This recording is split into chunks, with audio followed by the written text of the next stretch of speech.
Here it is. PKA episode 203. Kyle is shocked. Yeah, I think there's an explosion upstairs or something. I heard something loud fall. I was like, what was that? All right. We'll ignore that for now. Let's get the show rolling. We were on a roll before the show started, and it was like, everyone would like to see this perhaps. So I just clicked start. Now we started. Say something clever. I got nothing left to say. Yeah, I'm ready to kind of call it short. Yeah. Got a lot in before the show. Has it been 4 hours? Yeah, it's close. Wild card. That'd be great. Just end it here and upload another one like 10 minutes later. So we got Boogie as our guest. Very highly requested and esteemed. Welcome back, sir. I'm so grateful you guys give a shit that I'm here. I love you guys. I love your audience, and just to do it. What's up, ladies and gentlemen of PKA? Boogie2988 coming at you, not actually live. That's a joke. I don't know why I keep saying that, but it's funny to me. So fuck you. I'm really glad you're here. Actually, I was bummed when you couldn't make it last time, but I genuinely enjoy your company. So you know what happened to me? It was it was the beginning of this month.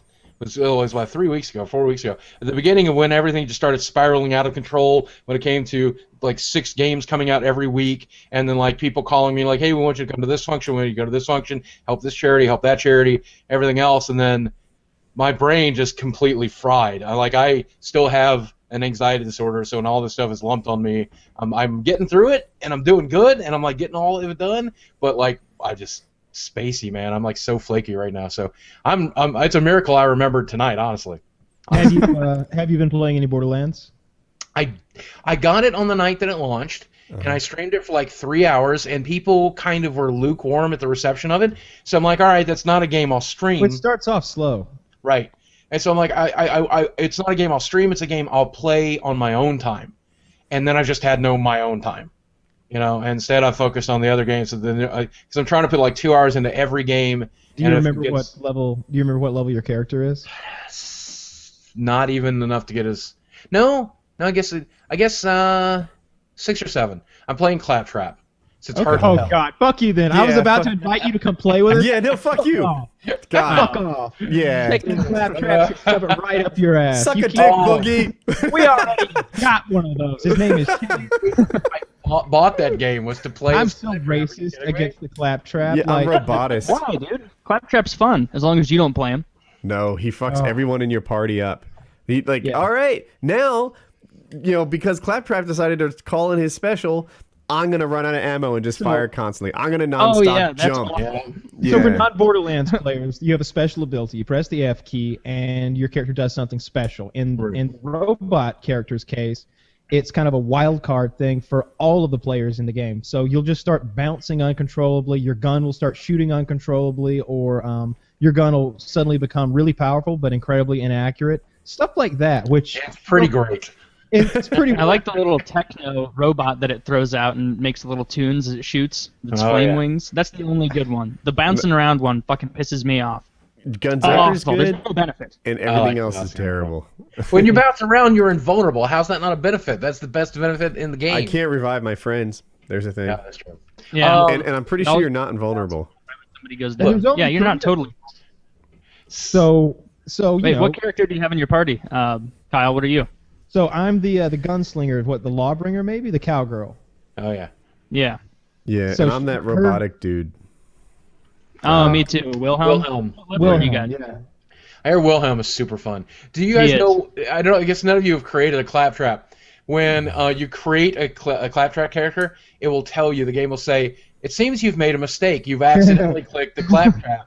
Are you sure you want to do this?" And I'm like, "Yes." And it goes, "I'm not sure that you understand the problem. You are creating a claptrap character. You should never do this. You do not want to play as claptrap. No one will like you." And I'm like, "Okay, do it." And it's like, "All right, this is the last time I'm going to warn you." And I'm like, "Of course I want to freaking play claptrap. Are you kidding me? I want to be the most miserable son of a bitch in all of Borderlands." Well, I mean, his little comments are the best by far, though. And I have like a level 10 claptrap, but honestly, it's fucking terrible. Like, you have to switch, like, every time, like, every 45 seconds, it switches your subroutine if you go down that right tree, which is the only good one, and basically it makes it so that Like if its shotgun pops up, the shotgun does 25% more damage, but every other kind of gun does minus 15% damage. And you have to keep rotating and switching, and oh fuck, I don't have a rocket launcher. I gotta try and find one real quick and pause in the middle of a battle, so I'm not using some non-effectual, machine gun because of this goddamn bonus. But yeah, Wilhelm's way better. What level are your guys, Kyle? Are we in the upper 20s, maybe? I'm at 37 or 38 right now with Wilhelm. I think you're higher than us. I think Kyle's right. It might be lower 20s. Are you on True Vault Hunter mode yet? I don't think that. What does that mean when you complete a tree? It's like when you finish the game, you can go back and then you replay the game like as it's way harder and you get better loot and everything like that. Right. I've done that in previous Borderlands, but not in this one yet. So now you guys have played more than me, so let me ask you this. What do you think? What are your initial impressions? Because my initial impressions were, okay, it's more Borderlands. I know I'll make time to play this. But now that you've played it up to, beating the campaign once, and you're on True Vault Hunter run, what do you think? I haven't done that. Woody and I have not done that, but I think it's a lot of fetch quests. Yeah. But I really enjoy the battles. Right. And I really dig my character's special ability. When I press the F key, I basically have auto aim for a limited amount of time, and I focused all my skill points into making that length of time longer and more effective. Wait, which character is that? The Lawbringer, the cowgirl. Okay, I want to be her then. And then later on, she has a pistol. Like whatever pistol you have, she gets a duplicate. So she dual wields plus auto aims for like a long period of time, and it's criticals every time. It's pretty cool. So I'm having a lot of fun with all the gunfights. I like that every piece of your kit can be customized and upgraded. From your O2 supply to your shield, your grenades. There's all these bonus multipliers for grenades. My grenade is insane. Oliver's are, I think. I know Woody's got a cool one too, but mine drops like 9 grenades that do like 600 damage each. So every time I throw one grenade, 9 actually go off, and I can carry 6 grenades. So I can throw 9 times 6 is 54. So I can throw 54 grenades in rapid succession, basically, into a little area. It's insane, and I enjoy all that. But sometimes they send me to go get posters and put them up on walls. And Jesus. Oh, yeah. And to go get like junk parts for like a car or something. And I was laughing about it. I was like, in Halo one time they sent me on a mission. I had to go sacrifice my life while blowing up a whole fucking planet. It was pretty good, but let's go get these radiators. I like Borderlands. I like the mechanic. I like the feel of the game. I like the look of the game. I feel like the guns and the way the enemies play. Like the core game engine is fantastic. I don't think I've ever played with other people quite as much as I have in this one. Like I've played with other people, they've come and gone like out of my game. But in this one, I'm with 2 other guys all the time, and I have never cared less about the story. I don't know if I'm just getting too... Yeah, there's a moon involved and a space station, and I don't care if both of them explode in the next scene. I don't care at all. I'm just following diamonds all game long. Like, that's it. If people don't know, there's a diamond on the map that you Borderlands 2, half of the quests, just not half, probably like 15% of the quests, you'll just get to something and it just stops working. And sometimes it's like the story mission. Like I just spent an hour trying to beat a simple part where you follow a robot around, but it was doing its own fucking thing on the map, just walking around, meandering. And it wouldn't ever go, so I had to just leave and do this stupid podcast instead of leveling. But either way, that's kind of ridiculous, I think. And it's happened to me like at least 6 times. Probably not as much to you guys since you're not as far in the game. But have you noticed? We've had a couple of ours hasn't broken at all. You said Borderlands 2. Did you mean Borderlands 3, the prequel? Oh yeah, my bad. Oh. We've had our games free. Mine is frozen twice. I think Woody's frozen once, just gone completely black and. I don't know. I'm playing on PC and I've had a crash once. It's the worst I've had. Yeah, we've had a bunch of those, and the trouble with multiplayer, like it seems like if anyone crashes, it's a big problem for everybody. And it's PC gaming, like all the good stuff they say about PC gaming is true. Like the graphics really are much better. Once you get competent with a mouse and keyboard, it is my preferable way to play. The mods and all the things that come with it, the stock game is just a platform from which to build even better games. WoodyCraft.net, greatest Minecraft server in the universe. Right. But the bad things about PC gaming are also true. There are hackers, not on WoodyCraft, of course. There are crashes and there are config issues and you pop a disc in a console and it's pretty much set up right. It just works all the time, every time. Right. When a brand new game drops, sometimes like the server side stuff doesn't work right, like matchmaking. But by and large, you're always okay. In PC, you're always figuring something out. Something changed, something broke. It's worse with Daisy. Let's talk about my favorite game to complain about right now, which I'm trying to get an early copy so I can play it, so I can really know what I'm talking about. But Assassin's Creed Unity. Have you guys been following the whole fucking clusterfuck surrounding that game? No, not at all. All right, so basically, A little bit. Ubisoft is kind of in favor of creating parity on the consoles, and the PC ports for their games are also getting kind of sniped a little bit. We saw that with Watch Dogs. Like, Watch Dogs had all of this base code that made it look beautiful, but it was all disabled by the time it got launched. And it was just a matter of just a couple of days that someone unlocked and worked around the disabling so that they could have the full, beautiful PC version. And so recently with Unity, one of the developers made a mistake and said, we decided to create parity of 900p and 30 frames per second on both the PlayStation 4 and the Xbox One to end all the debates and stuff. And what he actually meant was internal debates. He didn't mean like you and I bitching about which is better, because they know that's going to happen. What he meant was, the internal debate of how to make the game. We were just going to focus on this goal and then upscale it from there if we can. It was the point that he was making. But it caused a huge shitstorm. And then like one of their PR guys tried to spin it by saying, well, we feel 30 frames per second is more cinematic. Yeah, that's great. Are you fucking kidding me? Are you kidding me? And every time they say it, it's just the stupidest thing you can say.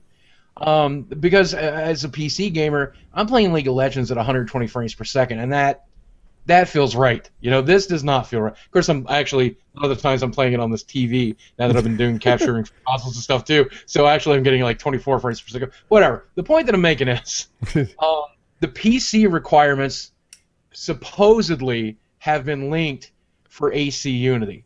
Okay. And this is really weird because if they design the game to be 900p and 30 frames per second, why does the PC version require a minimum of a 680? The 680, huh? Yeah, minimum of a 680.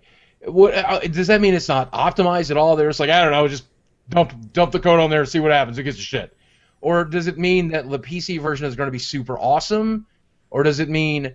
But when you look at the requirements for something like that, you realize exactly how difficult it has to be to configure for every different PC setup that someone builds, because you have no clue what parts are in there. You have no clue. And a lot of, I'm very pro PC gaming. I'm always going to be pro PC gaming. I think it's the best way to game.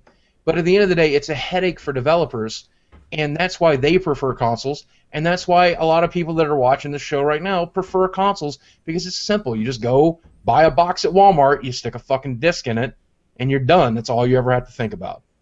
I get that. I get why people like console games. That's why I talk about them. That's why I support them. That's why I get that a lot of people aren't ready to take the big bite that is PC gaming. You're going to have to educate yourself. You're going to have to learn what you're doing. You're going to have to learn to optimize. You're going to have to pick the right video card. You're going to have to make a lot of choices. Some people just want to do what we've always done, just hook up your SNES to a television and fucking stick a cartridge in. I get that. It's nice, and sometimes things are broken. It's not necessarily your fault. The hardware is so stable on the consoles that they get the graphics driver figured out, and it's always okay. Whereas you could just be current on your graphics driver, and it doesn't work for this game. Not reliably. And they have to have some new version. There are oftentimes issues and bugs and problems that have nothing to do with. It's not my fault. It's just not my fault. And it happens so much that I'll be just like, fuck this game. I'm done with it. I'll never play it again because it just doesn't fucking work. That happens sometimes. Right. But the average experience is much better. Absolutely. Than on a console, I feel. And it's really easy to optimize for the current generation of consoles because it's 4-year-old technology. So it's super easy. Yeah, they figured it out in 2010. Yeah. Oh, what do you do? Yeah. What? So what? New topic? I've already ruined the comments section for this video. Console war, flame on! I'm past that. Wings of Redemption made a video about us. Ooh. He wasn't wrong. Was it a nice video? It was an honest I would video. say he took kind of the high road. It was a nice video, I think. I have not seen this. Tell me about it. So here's the backstory. There's a show called PKN. If you're a Patreon member, link on the side, you get it early and you get it in video. And if you're not a Patreon member, then it comes out a week later as a podcast, like on iTunes. Yeah. And it just came out as a podcast on iTunes. And Kyle and I were talking about wings. And what we had to say wasn't really positive. Like Kyle was saying before the show, he's like, it was the brutal truth, but the trouble with the brutal truth is the brutal part. You know, it wasn't nice, and I kind of regret saying it. And then he came out and said pretty much like, you know what, I'm sorry. He's like, what bothered him, and he was like, you know, Woody and Kyle weren't wrong. You know, it just sucks. You know, and. Can you say what you said in PKN or you just don't want to read? I said he was a fuck up, because he just, you know, it's right now that's what he is in my opinion, because he continually fucks up, and at some point if you do a thing consistently, then you are that thing, and right now that's fucking up.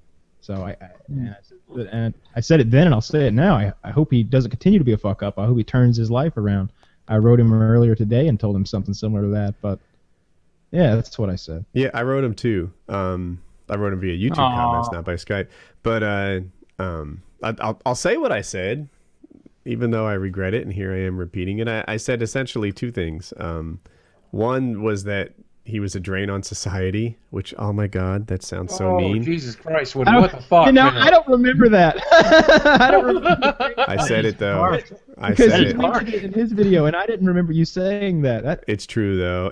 I had heard it elsewhere, and I was repeating what I heard, but I said it, so I'm a dick, and I'm sorry. And then the other thing I said, I said that when he was on top of the world, he was mean to people, and when he's not, he's looking for help and hold me ups and support and stuff. But it's more that when he's on top of the world, he would kick someone like in his current position down, and he would be he's obnoxious when he's on top of the world. And it's been a few years since that was the case, but I think everybody remembers that version of him. It was the kind of him that went out and picked internet fights constantly, and was always looking for some way to belittle someone else. He was younger too. I mean, it's possible that he's had some growth years in there, and that if he were on top of the world right now, that's not who he'd be. Maybe. Well, I don't know Wings as good as you guys, so I don't know. My opinion is welcome here, but if it is, I've got an opinion. Yeah, always. Okay, all right. So, I'm a bit of a Wings fan because I too have watched him kind of crawl out of a really deep dark hole, and I think he's beginning to see the light, and I think that's a wonderful thing. And he's really growing, and if what you're telling me about this video that he's made here is showing the way that he's growing. And one other thing I'll remind you of is I want you raise your hand if you're the one person in this room that hasn't had shit stick to them when somebody calls us out on their shit. Because I've been called out. I know you fuckers. I know what you've been called on. I know some of it's true and I know some of it's not, but I know the shit. We were all broken. Everybody watching this is broken. Everybody that's on the show is broken. Everybody that's ever been on the show or ever will be on the show is broken. That's life, man. People are messy. Okay, we all suck in our own different ways. Okay, Mother Teresa, really look at the shit that she did. Okay, she believed that pain brought you closer to God, and she would deny people in their dying states at her hospice any pain relief whatsoever, so that they could get closer to God before they died. I mean, even Mother Teresa was crazy. Everybody's crazy. It's the human trait. It's what connects us all. We all kind of suck. Okay, so. I mean, to ever really point a finger at somebody else instead of ourselves is always a huge mistake.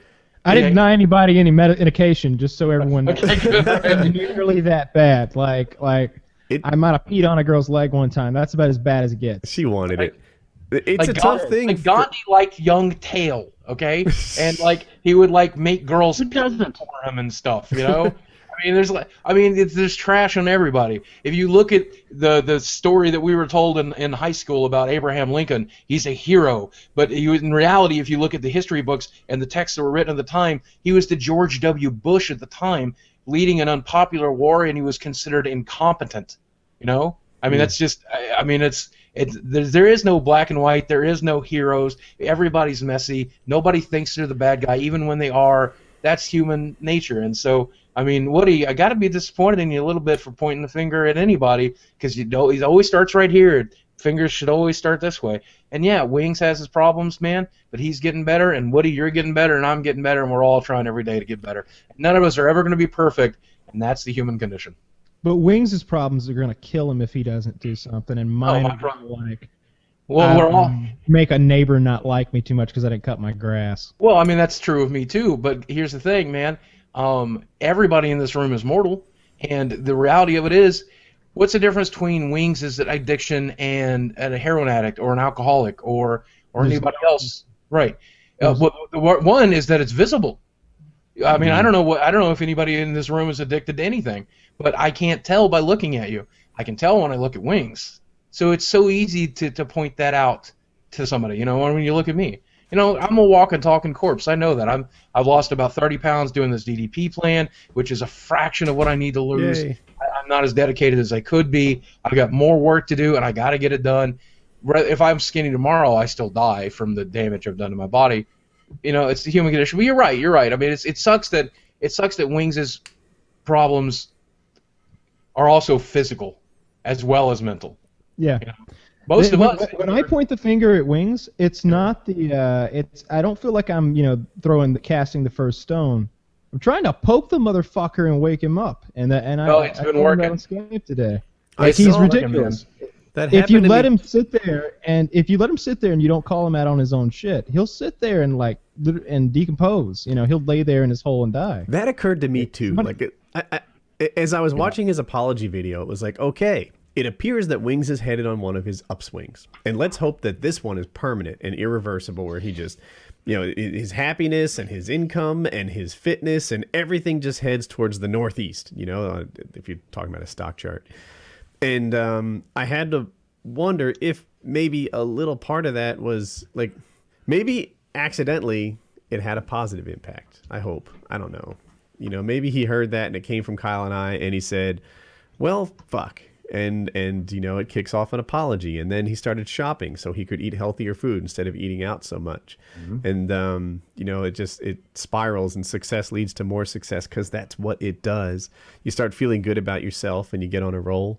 You know, maybe things go good. I don't know. I will tell you that the last time I was on the show, not the time I was on briefly, but I think 170 or 171, whichever one I was on, I would have told you that tough love doesn't work. Now that I've got a healthy dose of tough love from some really important people that are really close to me, I can tell you that it does. And so if that's how you guys are going to handle this, you have my 100% absolute support. Let Wings know exactly how it is and exactly what he needs to do. And, you know, if you got to be tough with him, kick his ass.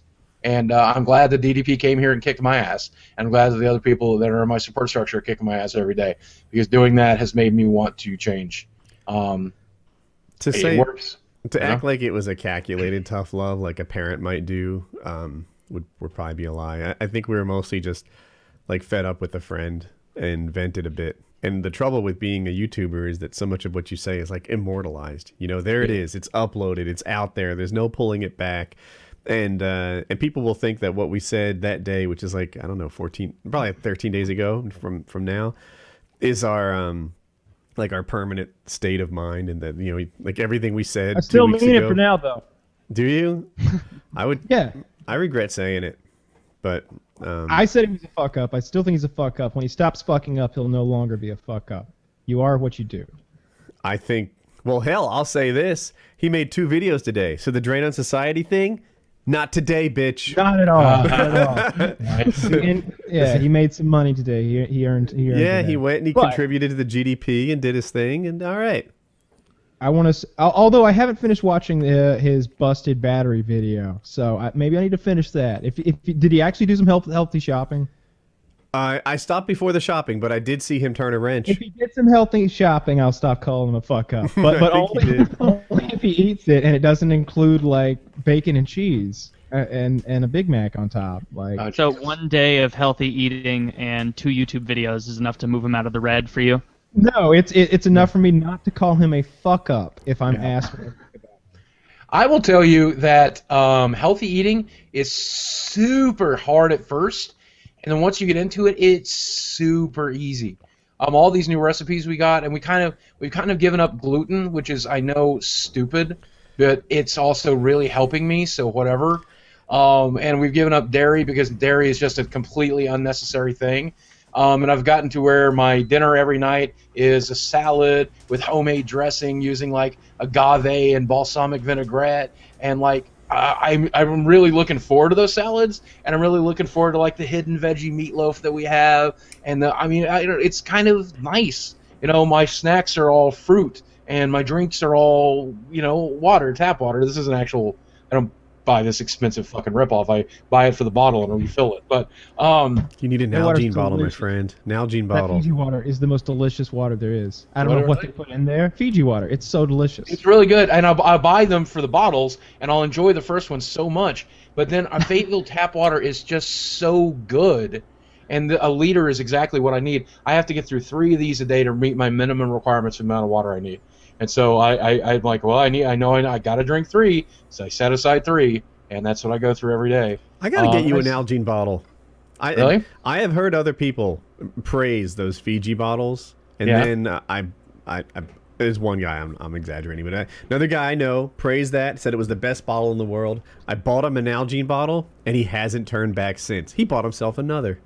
Well, hook me up, brother. I want one of these right now. As long as they're big, that's what's important to me. It's safe size. It's even. I don't know if I'll put myself on the front, but. Oh hell yeah! Yeah, it's like a liter bottle, right? Let's see, you can fill it up to there if you want to measure it precisely. Oh, that's nice. Yeah. And if you actually drink 3 of those a day, you don't actually find yourself snacking at all because you got so much water in your stomach that you're not hungry. You're not having those pangs. Here are the things that make the Nalgene bottle special.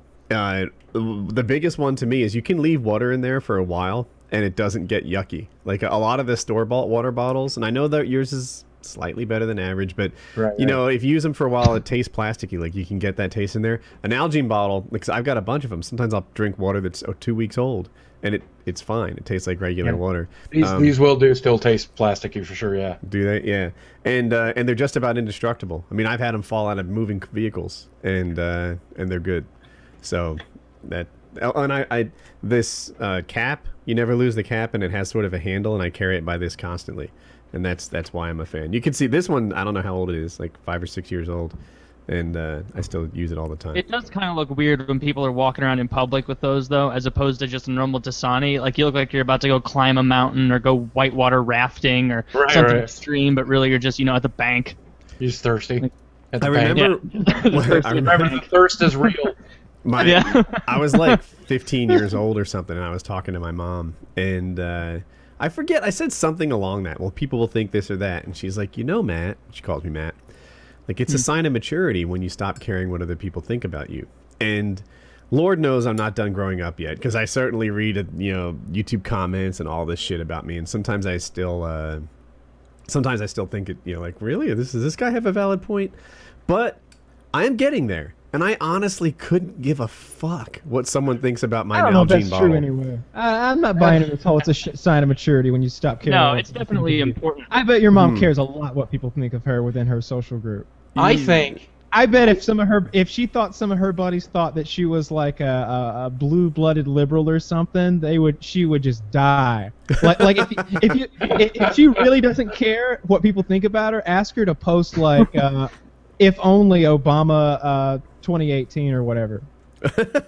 right. I think only was possible Obama 2016. Let her post that on Facebook. See if she really doesn't care about what anybody thinks. I think a sign of maturity is to be able to differentiate between constructive criticism and deconstructive criticism. Someone who is trying to help you and lift you up, and being able to figure out when that's being said. And a lot of it's considering the source. You probably shouldn't listen to what some random internet guy who's watched this being your first video, what that guy has to say about you. You should probably listen to what your mom has to say. You should probably listen to what your wife or your daughter or whoever your family members have to say, and you should always listen to constructive criticism and never listen to deconstructive criticism. Somebody's trying to tear you down, fuck them.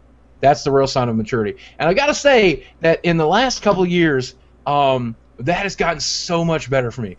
There was a guy, I don't know, can't even remember his name right off the top of my head, but he launched like a crazy Twitter campaign against me, and like had like all kinds of people tweeting me or whatever. And when it first started happening, I started getting like a little whatever butthurt about it. But then like 3 months into it, I can't believe it lasted 3 months. But even like people calling my cell phone and stuff, I was like, I just don't give a shit what these people have to say anymore. And that person who started that Twitter campaign is now one of my favorite humans on the planet, because they finally pushed me to the point that I don't give a fuck. And it's so good to be here. It's like some guy on fucking a YouTube comment. I'm like, I make a YouTube video saying, hey guys, I'm working with Extra Life this year, and I'd love it if you make a donation. So do me a favor, reach out and let's help some children. And the guy in the first comment will be, you fat fuck, kill yourself. And I'll be like, I don't give a shit. I just don't even give a shit, because I'm helping kids and you suck. That's the easiest one to ignore, though. Like, like if I ever meet that dude, I'm hugging him. I'm so hugging him. You're my best friend now. When they call me a pedo or they want to rape my daughter or something, it's like, dude, I don't even care. But when they have something to say that's a little more like on target, you know, then it gets me thinking sometimes, and it probably shouldn't, because it's said in a harsh way, but they probably have semi-good intentions anyway. Like, at least there's a part of them that actually wishes I would stop doing whatever they said I'm doing, or start doing whatever they're telling me to do. And, you know, they just want something from me, and they're asking for it in the most horrible way possible. Well, Woody, I just want to be honest with you, okay? I think it's important that you listen to what your friends have to say about you. And I know we're not that close, but I consider you a friend. And I hope you genuinely listen to me when I say that you're worse than Hitler. It's been known. I saw videos, and that's when I learned. Yeah. They told me I was worse than Hitler. There's whatever. Silly people on the internet. Have you ever seen Quigley Down Under, Boogie? It sounds familiar, but I don't think I've seen it. I gave it the thumbs down. We watched Quigley Down Under last night. It's Matthew. What's his name? Selleck. Tom Selleck. Tom Selleck. Let this go down in history. I got the name right, and I helped Kyle. Tom Selleck. And the worst part, I think I'm actually going to be meeting him later in the year. But that's all I want to say for. Yeah, remember I told you about that thing? Oh yeah, I'm so glad you're doing that. Might be meeting a few other people, so I look forward to that. If that has to happen, then I will look forward to it and be happy with whatever happens. Can I drop a hint? It's Sean Hannity and Glenn Beck. I was going to say one of them featured me on his website. Yeah, Glenn Beck featured me on his website. What? Not fondly, but I could have given a shit. I'll mention that if I am called upon to go to that event. In any case, it's a western where Tom Selleck goes from like the Wyoming to Australia to answer this long-range marksman advertisement, and he gets there, and he's the world's greatest long-range marksman. So he's like a super sniper in the Old West, and it's a good movie. I like it. I hadn't seen it in a long time, so I'd forgotten just how slow it was in the middle. And I'd also forgotten that there's a woman involved who's kind of like a love interest, and she really sucks a lot of the fun out of the story. She's kind of naggy, and she really causes a lot of problems, and it's meant to be comic relief as well, because in between her, being goofy, there's a lot of people I don't like her part, but as far as like the Western character, I like it a lot. And Woody has some valid arguments though. My issues with Quigley Down Under are that the main character, I guess his name is Quigley, played by Tom Selleck. Matthew Quigley. He was too pure. He was too nice. It'd be him and a bad guy, like at a standoff, both with guns pointed at each other. And he would wait for the other guy to shoot first, who invariably missed at like 9 feet, and then he would kill the guy. He would hand people pistols and say, well, there's one bullet in there. If you want to kill me, you can, but I'd kill myself because you're going to die of dingoes and ants or something. And he would get in fights against like 3 grown men and beat them all. Or like some guy would go swinging a punch. But he had his rifle. He had his rifle, and he was. That was for frustration. So some guy's ready to swing a punch, and then he held his rifle out. And mind you, this thing's like 3 feet long, and the guy would just like hold back his arm with like this long, the tip of the rifle. I can't quite demonstrate this, and it's like, no, that's not how levers work. If Arnold Schwarzenegger was holding a stick, you're mad at the physics, and I held the Quigley top Down one Under. to topple over, I could. Choreography and Quigley Down Under. The fight choreography was so horrible; it could only exist in the '80s or early '90s. It looked like a Disney film or so. Was it a Disney film, literally? Yeah, they didn't make any great choreographed fights back in the '90s or '80s. Nothing like Princess Bride, the greatest choreographed sword fight of all time. So it was. The main character was too pure. He risked his life a dozen times so as to be double sure that the bad guy was a bad guy. He never punched first. He was always rescuing damsels in distress, nonstop, all movie long, and a bunch of completely unrealistic stuff like hiding behind things that don't protect you from bullets, but being protected from bullets and stuff. It was shucks. I guess all the action scenes were ridiculously bad, and it was a Western. He didn't like it. I still think it's a good movie. It's definitely more of a. I definitely think you'd like it if you were younger. Maybe like a hardened, cold-hearted 40-something thousand-year-old man. Yeah, I need Quentin Tarantino to do a remake. Spirit of it. Yeah, no ears got slowly sawed off with a straight razor. That's what I'm looking for, right? Yeah, none of that happened. That's what I want. It'd be more exciting. As I get older, I find out how many of my fucking childhood favorites just don't hold up. But you are correct in that The Princess Bride is always perfect. You can watch that movie as many times as you want in a lifetime, and it's still good. It's amazing. I love when he's like, I have a secret. I was using my left hand, and he switches to his right, and he's much better. But then Carrie Yule's character is like, I also have a secret. He's also using my left hand. Nice. He's like, I am not left-handed. They go back, and the fight just keeps getting better. It keeps the tension rises as the fight gets more and more technical and intense as they go.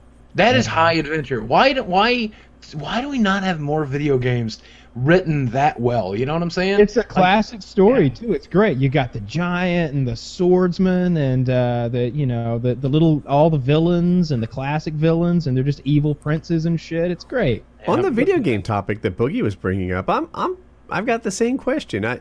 I felt like video games were making a move from sort of a technical problem to a creative problem, but I don't know that they've advanced much in the last 4 years. I think what they've had to do with the new consoles coming out and people expecting a higher fidelity, they've had to really focus on the technology aspect. And so I think the writing aspect has suffered a little bit. Not that there aren't some amazingly well-written games, like Borderlands 2. I'm hearing that the story for the pre-sequel is very, very good. There's still some... Last of Us is one of the best games I've ever played. Story for that game is phenomenal. They're definitely doing it, but I think this generation right now is suffering from having to dump so much money into the technical side of things to get everything figured out and how to make these consoles sing. So that they can get up to 900p? Right, get it all the way up to 900p and 30 frames per second. Your goal that we had. It's 88 miles an hour. We'll have 900p. The Xbox just fucking shaking and steaming. But I got to see Far Cry 4 early on, and I was like really surprised at even in the limited experience that we got to have in the 2 hours I got to play, the story aspect is actually really solid. So I think that's coming around. But yeah, I don't know. I'm not digging the story in Borderlands. It seems to me that it seems incredibly obvious that here's why the story is entertaining to me, because they let you, even if you didn't play the other two games, they're making it very obvious that Jack is the bad guy and that he's going to turn on you. Like, it's a known quantity from the beginning because they tell you it is. Like you start off by being captured in telling the story of how Jack turned on you. Like, that's the whole point of this thing. So, like, every time he sends me on a mission, I'm pretending like I don't know he's the bad guy. It just seems lame, and I lose interest. It seems unrealistic. Yeah. I need to suspend my disbelief. And he sent me on these bullshit quests. There's a lot of fetch questing, and I wish my jobs were bigger. Like in Halo and Gears and games and Call of Duty, and games that in my head have big, powerful campaigns that get me actually involved. And like when a character dies, I'm like, oh shit. Shit, that sucks. That means he won't be in the next fucking game because he just dissolved down there. Like when what's his name in Gears? Your buddy Dom. When Dominic dies, you're like, well, shit, Dom's dead. Like there's gonna be no more Dom. Like you're not gonna even hear the sound effects anymore. Do you remember when Coltrane jumps in? Yeah. That was an epic scene. If people don't know this, it was Gears of War 2, I think, that I was playing. I could be wrong, but it might have been the first Gears of War. I think it was 2 though. And you're playing in your battle back wave after wave after wave, and at some point I think like, how am I ever gonna like get out of this mess? You know, we've been in some shit before. But we're in deep shit right now. This is terrible. And as soon as things like you get surrounded and I'm just like, fuck, is this even possible? All of a sudden Coltrane comes out and he's like, woohoo! It's the Coltrane, baby! Ain't nobody does this better than me. And he's got this like the Lancer, this like chainsaw machine gun. He's in like the cinematic, like and he's slicing bad guys, and I'm just like, oh my god, Cole, I've got a man crush on you. I know that exact moment. Yeah. That's when you're first introduced to him as a character in general. Like, and it really is. You're in a moment where you're like, well, we're about to die now. We shouldn't have rushed into this cave, but you know, and he rolls in there. It's great. I know that moment. That's great. I want to play it again right now. I would be so down. So we are what now? We are 1 week away from the Master Chief Collection dropping on Xbox One. I'm not interested. You're not interested, but I'm the target audience because I've never played through the Halo campaign. Oh, you're missing out. Okay. So I'm finally going to set down. I rented one when I was for my 360 a long time ago. I don't even remember which one it was, but I didn't play through the first Halo campaign. I didn't play through the second Halo campaign. I guess the third one I did rent, but I don't remember anything that happened. I remember being on a ship and just shooting some dudes. That happens constantly. That's most of the game. Right. Yeah. But I'm hoping that it's going to be. I guess I'm the target audience because I skipped most of those games except the multiplayer. I rented them. The Halo universe, it has such a cool backstory, and the Halo rings themselves are such cool devices, and all the Forerunner technology and the campaigns are really cool. Yeah, make sure. And I do know what you mean, Kyle, about the whole like with Borderlands not feeling like anything's at stake. Yeah. Like with Halo, like if you die, it feels like a big deal. With Borderlands, if you die, it's like, oh, I guess I have to find that, car tire again. Yeah, but who will find all the parts to this plywood sniper if not me? Yeah, yeah, exactly. This is a dumb question. I feel like I know the answer, but the Halo collection that's dropping, it doesn't by chance come out on PC, does it? No. You guys have so changed your tunes since the last time I was on here. You guys are so PC gamers, and I'm so glad to see it.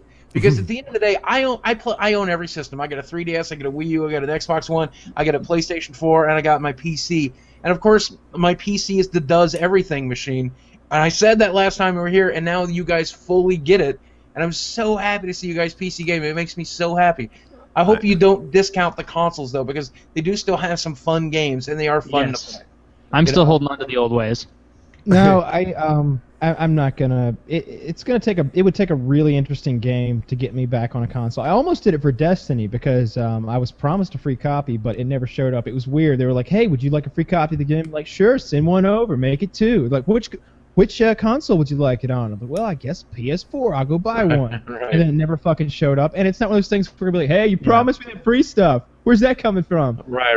Like, I don't want to go back and ask. Destiny's just not that fun after a while. Like, you just do the same missions, even more than you do the same missions over and over in Borderlands. I would much rather save the cash that I was going to pump into that, and when I do my next PC, just slightly better graphics card. Yeah, smart choice.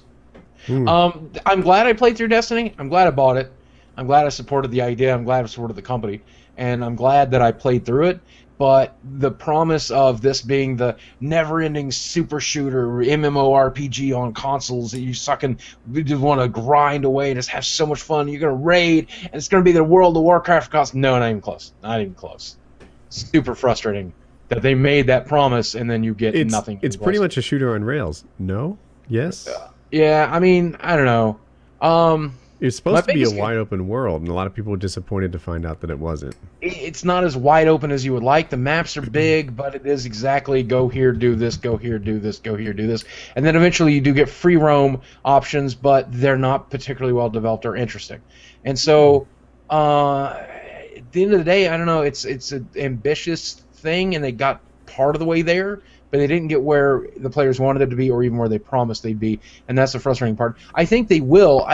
They were promising 10 years of Destiny. They're like, this franchise is going to be around for 10 years. People are going to play the shit out of it. They're going to want this system they're going to be glad they had it.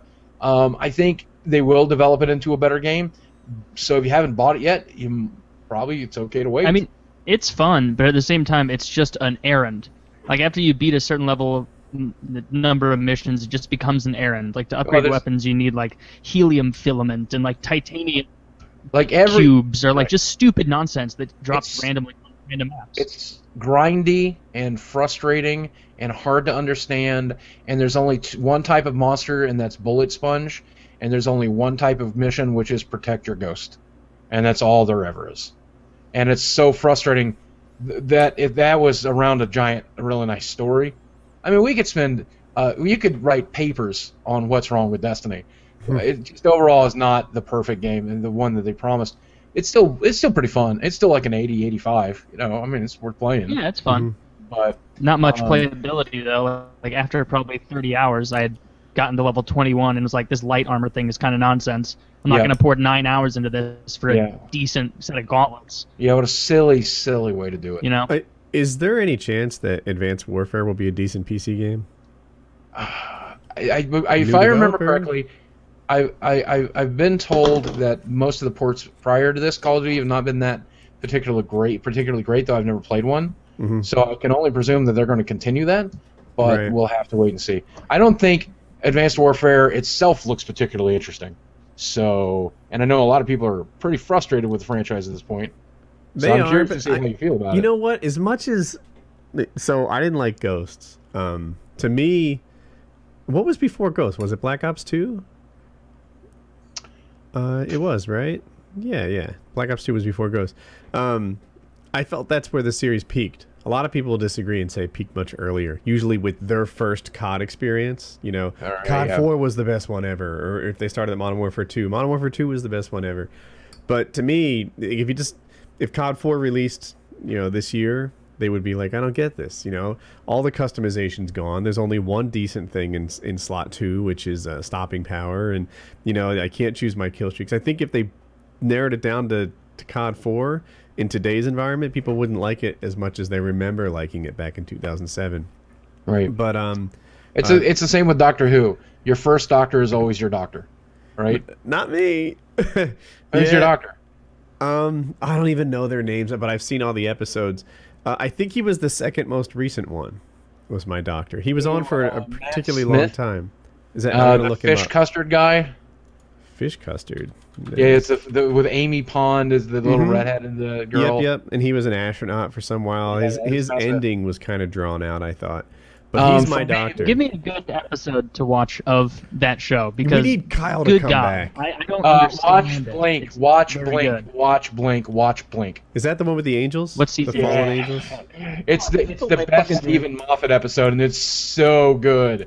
And most of what Stephen Moffat does is not great, but you will love the shit out of Blink. Kyle, are you there? I'll check that one out. Kyle's gone. Kyle knows all the words to one of the episodes, and it's amazing. There's an episode where I think the Cybernauts attack Earth, and he's like, look it up in your data banks. Has Earth been attacked before? And or is Earth a threat to you? And they're like, no. Does Earth have advanced weapons? And they say no. Has Earth been attacked before? And they're like, yes. Who's attacked Earth? And they just go through like Cybernauts, Dialax, Fallen Angels, these guys, that guys, these guys, that guys. I'm ruining this. I apologize to my Dr. Whovians out there. Just a little. And then Kyle's finally back. And then he's like, and what happened to all those attacks? And they're like, the Doctor. And he's like, that's right. This planet is under my protection. And I'm like inspired by it. I was like, oh my God, yes. And he's like, you do not touch Earth.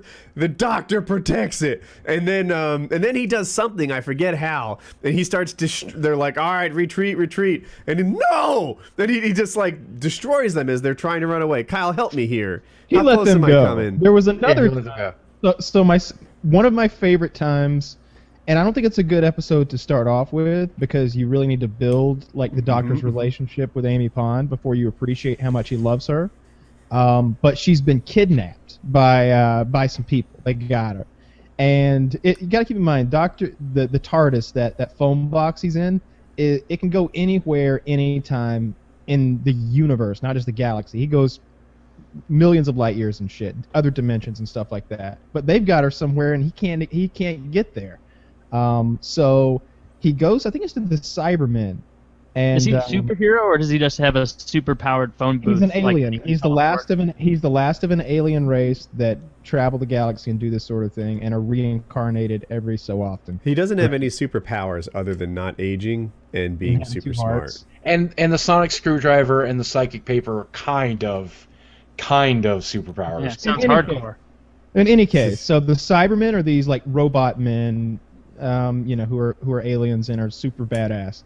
So the scene starts out on a robot, on a Cyberman ship, and Rory, who is Amy Pond's like husband, shows up, and he's literally dressed as a centurion, like a Roman centurion. And like they ask later, like why he's wearing that, and he's like, he thought it'd look more scary, or whatever. So like he shows up as a Roman centurion, sword and all, and the Cybermen are like, whatever, surrender or be destroyed. And he's like, I came with two messages. I came with a message and a question, and they say, what is the message? He's like, the message is from the Doctor.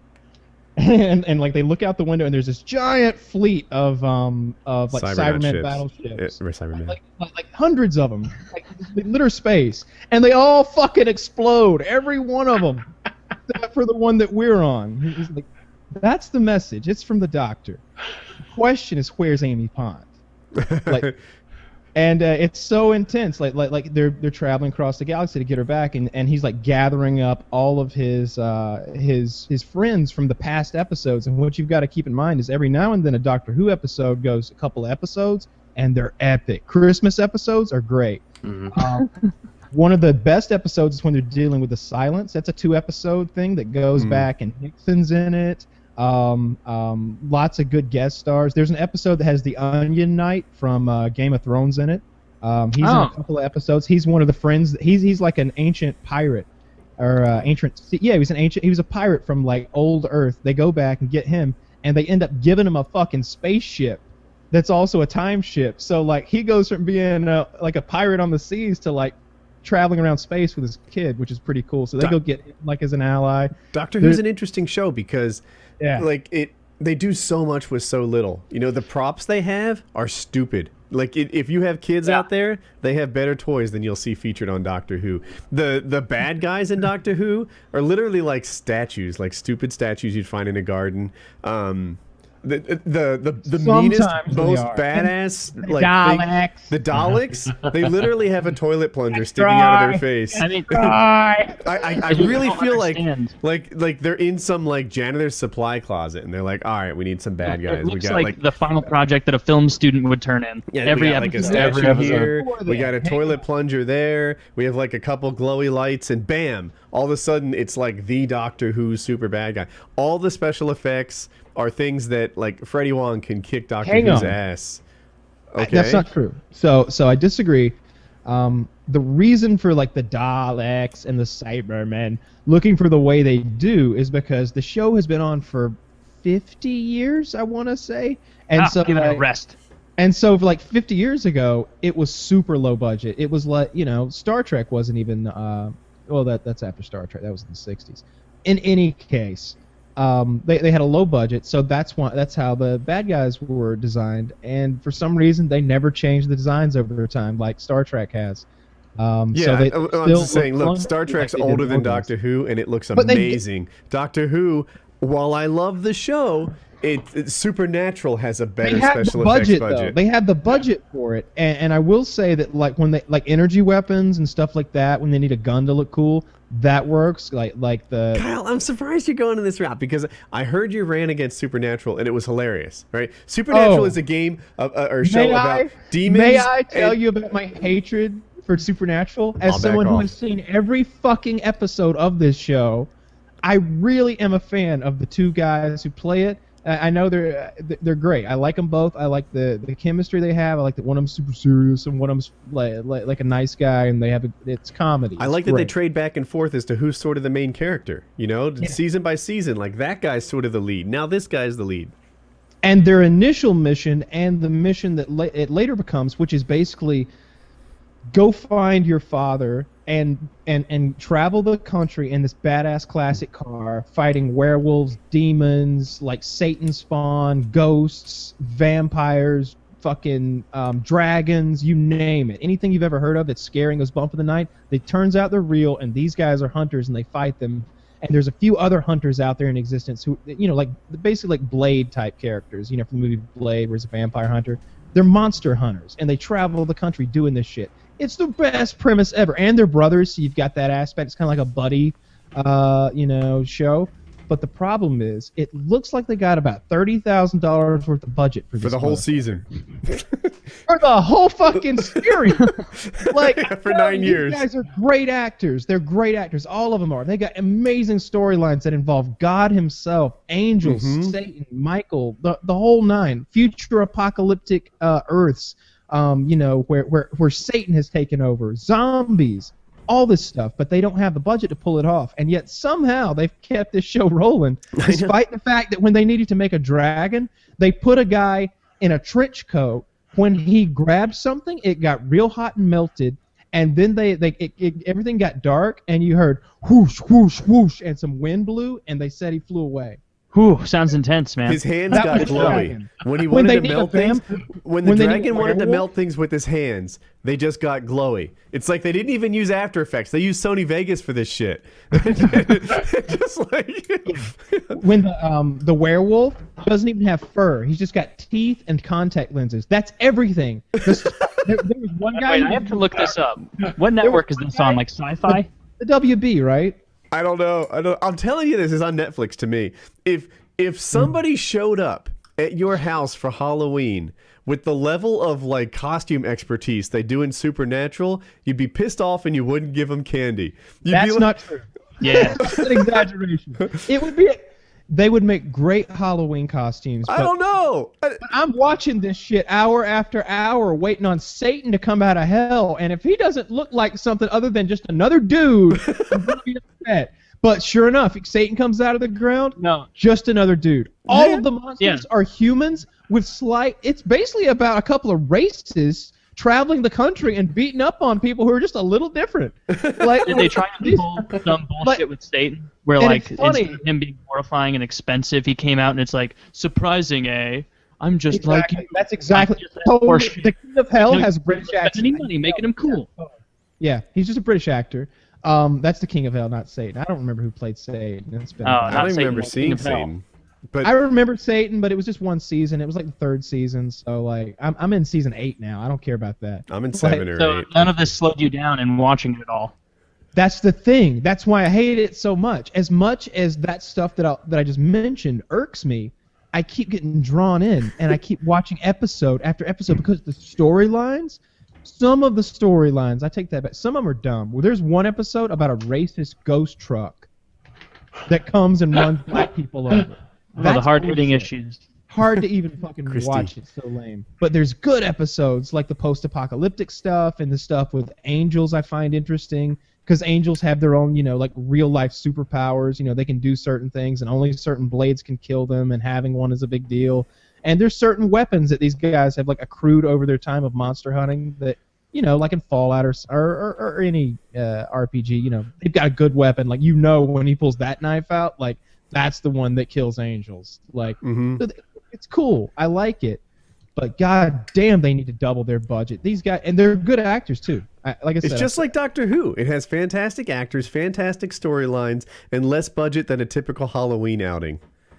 Yeah, I'm just Googling like supernatural Satan, supernatural werewolf, just all the different characters I can think of, and this is abysmal. Satan is just some random ass dude who's squirrely face and Do the spider one. Search supernatural like Spider-Man. Maybe that'll get it. Spider-Man. Yeah, look at that thing. That was so lame. The black guy? Yeah. Does he have a bunch of eyes on his face? Yeah, that's horrific. Yeah. Not scary. Don't get me wrong. I mean, horrific as in just poorly made and bad. That episode had lots of scenes where they put that lens filter that has like all the multiple eye lenses on it, and they would like follow the characters in the darkness like through spider webs. A lot of that. That episode was pretty lame, if you ask me too. See, this sounds too cringy to enjoy it. Like just like going back to Doctor Who. Well, one of the things I do like are those cat people gonna stick around? Because the cat person that I saw that took me out of any moment I could have had with that show. It's fucking retarded. Just so there's some poor cat mask. So just like in Doctor Who, if I was going to turn you on to the show, I would probably show you that episode where the crystalline. It's like the first. I would show you the first episode of the blonde doctor with the custard and fish sticks and all, whatever his name is. I would start in. Where does Netflix start for Doctor Who? Right? There's like a Ferris wheel. It starts with the Eccleston run. Fuck that. Don't worry about any of them. I disagree. I disagree. It's good. There's only 2 or 3 seasons. How many seasons are there with the guy I'm talking about? 2 or 3? The one I'm talking about, not even 1, I think. I think it switches in that first season. And I'm thrown for a loop because I start to like the Doctor. He's not my favorite Doctor, but I start to like him. And then in a couple episodes, he's gone and there's a whole new Doctor. And I'm like, wait, how can you do that? Gets 1 season and he didn't test well, I think. So they went with David Tennant, and David Tennant's the most human Doctor, which is why he's my favorite easily. Like he's very human and he's very obsessed with humans. And so I love that run. So he gets like 3 or 4 seasons. Then Matt Smith gets 3 or 4 seasons, and that's where we're at. So now. David Tennant was a very good Doctor, and the Doctor before him I thought was just good. So. But I got attached to him. I'm like, all right, Doctor Who, I'm getting this, okay. Whatever, maybe 8-10 episodes in, he's gone.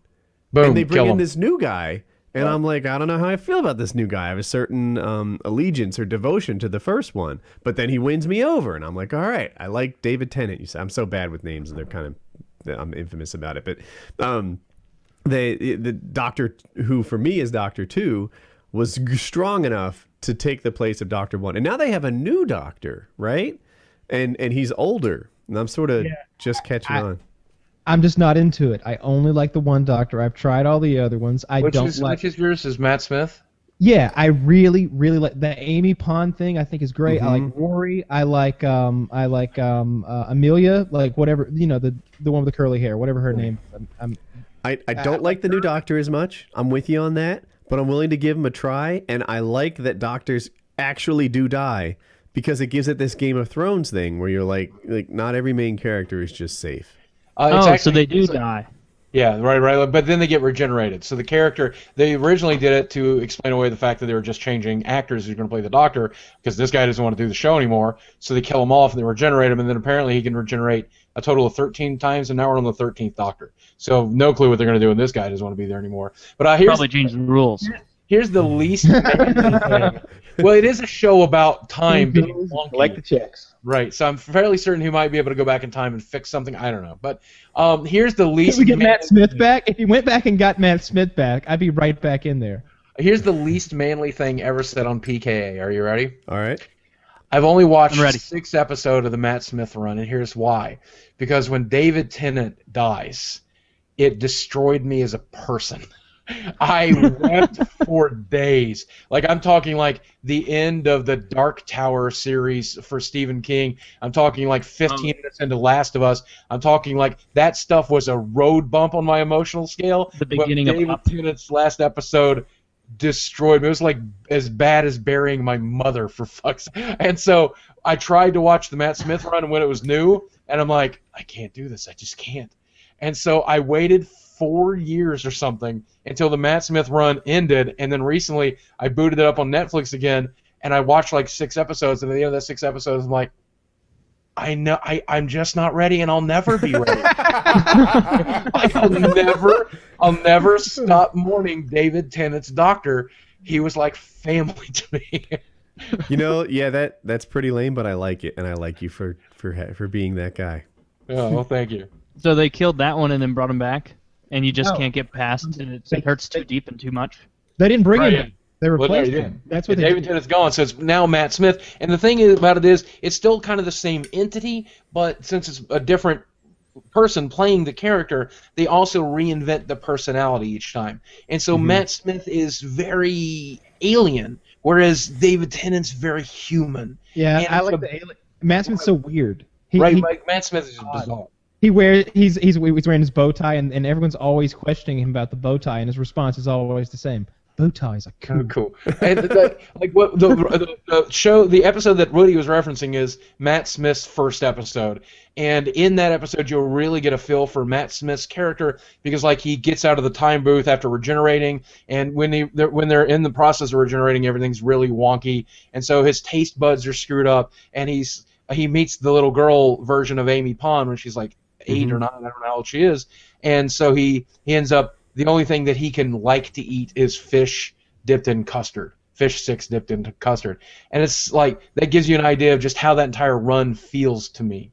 And I don't know, some people like it, some people don't. I don't know. Yeah. I'm a David Tennant guy. Clearly, you're a Matt Smith guy, Kyle. So Yeah, that's how his relationship with Amy Pond begins. Like he crash lands in her backyard when she's a child, and he goes in and like tears her kitchen apart looking for something that he can actually stand the taste of, and it ends up being fish sticks and custard. And then he has to go back into his ship. He goes, "I'll be right back," and like he goes in, and for him it's only been a few minutes, but when he pops back, it's been like 10 or 15 years or something. 13 years, and so And she had waited. Who waited? Yeah. Yeah, so she's known as the girl who waited. Oh my god, And even more extreme. Kyle. Yeah. Speaking of those terrible special effects, look up the Leviathan for Supernatural. This dude with link just a big something? mouth on his face.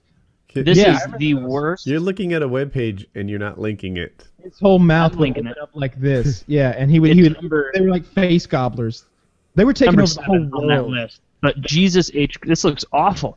Looks like putty just mushed around his chin, and then a big, like that Sarlacc pit mouth from Star Wars. Yeah, it's Except terrible. even worse than that somehow, despite being almost half a century afterward. It's awful. It's bad. Yeah. Really. Oh God.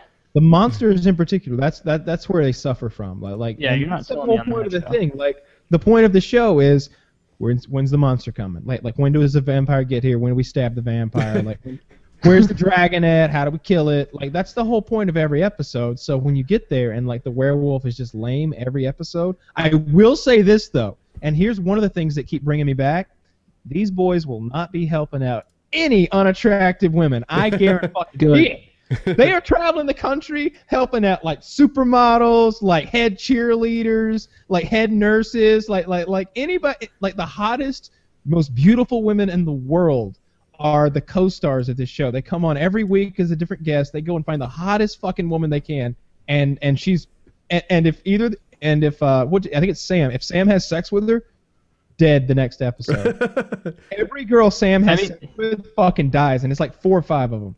It's great. The page Would you that be doing Mirka anything linked to different though? Was the 25 worst special effects in TV shows, and number 8 is every effect in Sliders, which I thought was pretty great. I like Sliders. Oh, liked number it 9 too. is every iteration of Doctor Who. Oh, they're not wrong. Yeah. I'm sorry, I cut you off, Mirka. Oh no, you're all right. Yeah, it's hard. There's a lag and whatever. Talking over. Yeah, it's hard to talk over because I'm coming in late and early. I can tell. So my bad with that. But would you be doing anything different if you were surviving in the apocalypse? Like, would you stop for Well, they're Scarlett not Johansson, or would surviving. you be like, oh, I'm gonna pull ahead and help that hunchback troll and make sure she's okay? Like, no, see- fuck that. They're not exactly surviving the apocalypse. They're really just driving around the country like fighting evil. And they kind of pick they look for newspaper articles that of like something that sounds like a werewolf but is being called like I don't know like a mountain lion attack, but they're like mountain lions aren't out this time of year, and something like that, and then they drive across the country to deal with it. But So they just Scooby-Doo around, banging hot chicks? Because that sounds Yes. pretty like a better movie now. That's exactly what it is. They Scooby-Doo around doing hot chicks. One of them is like a health, and there's a funny dynamic. Like one of them is a porn addicted, like hamburger eating, like Heavy drinking. macho macho dude, like heavy drinking, like tearing himself apart kind of guy. Cool guy.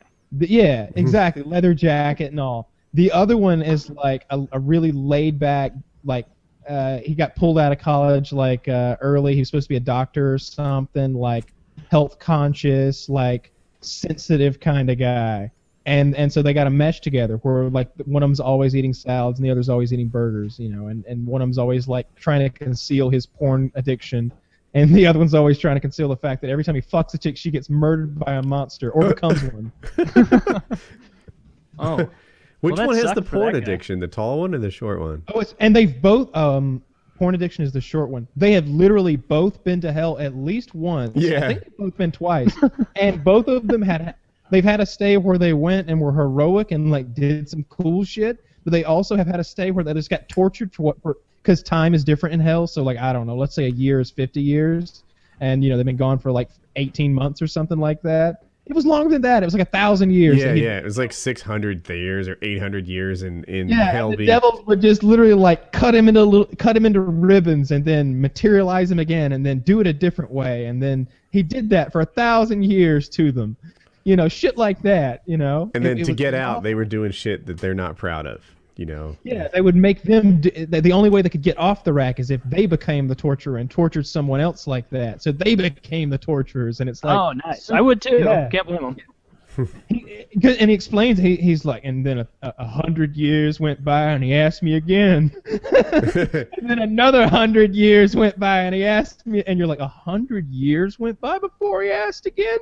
He didn't wait like till next Sunday after you got like. No, And They then didn't come back. another 100 years went by, and I started thinking. And it's great because they're really good guys, and they basically, at one time or another, it seems like one or the other one is like literally a ticking time bomb for some reason. That dynamic is used a lot. So like, I don't know, there's an aneurysm about to explode in his brain, or like he's getting nosebleeds and they keep getting worse because he's using mental powers that he has because he's like half. He's literally half demon, you know. There's all kind. There's this whole backstory with his parents being zombie hunters and demon hunters, and there's lots of time travel where they go back and meet their parents, and their mom's hot. And of course, that's another thing I just remembered. When they go back in time, their mom smoking hot, and she's like attracted to one of them. That's the whole show. Oh, there's a little incest vibe there. I don't think he actually sleeps with her. Should we No, wrap none up of TV that. talk? Yeah, I think Supernatural would be good if the people who made Game of Thrones made Supernatural, we'd all be talking about Supernatural instead of Game of Thrones because there'd be titties. I really need to watch that show. There'd be titties, fucking, and the monsters would be incredible. And a little incest. Hey, I wanted to do a quick stop on House Talk. So we did House Talk, what, episode 2001 or something, 2 weeks ago maybe? Yes. And I felt some people complained that we weren't really providing any new information. They complained that we'd given too much information repeatedly. But now we have new information. We have a house under contract. So Yes. Yeah, so Jackie and I found a compromise. I don't want to say exactly how many acres because I feel like I'll be doxxed before I even move in. But It's plenty. What'd you say? It's plenty. It's plenty, yeah. Even by Kyle's country standards, this is a good sized lot. It's bigger than I had hoped for. So Jackie compromised there. It's near where she wanted to live, not exactly, but near where she wanted to live, and but you know, close enough that her commute, which was one of her big like quality of life issues, how often she takes kids to like parkour and Colin's speech and occupational therapy and stuff like that. So we're near that North Raleigh thing she wanted to live, and I've got my land, and we managed to find something that makes everybody happy. And Yes. I will do a house tour many months from now when it's moved in, and I don't know, at least like boxes unpacked and stuff like that. Yeah. It's You need to stop referring to it as a house. It's a palatial estate. It's Very, very nice. It's a compound. It's compound. In all seriousness, this is a very, very nice house. I'm pretty excited for you, and I don't think it's just a house that you're moving to. It's definitely a home you're changing to, and it's definitely like a whole new kind of way of life for you. Taylor laughs, but here's the thing: he's going from like right there, crammed between two neighbors, and I think there's like a store or some sort of convenience store, like a pharmacy, like Walgreens, yeah, Walgreens through the woods behind him, and like he's surrounded by suburbia right there. Rampant. That's in the house. We're gonna bring that with us. Yeah, there's no crime per se, but he's in suburbia. He's surrounded by his fellow men, and he's going to something where he can, like I always say, and this sounds silly, but I can pee in my front yard, and no one will be the wiser. And if they said anything about it, they'd be in trouble. Like nobody's gonna say anything about me peeing in my front yard, and if they did, they'd be in trouble because they're not allowed. Do you do that often? Yeah, like if I drive up from like if I've been driving, I get home, like I gotta pee real bad, I'll pee right there in the yard. Why not? I was There's watching. I like to speed pee in other people's yards. It's a rush. I don't do that. No public urinations per se. I was watching a video, and the guy made a bottle rocket. Apparently, the engine for a decent, not a bottle rocket, a rocket, is like $17 or something. Did you see this one too? So he made one.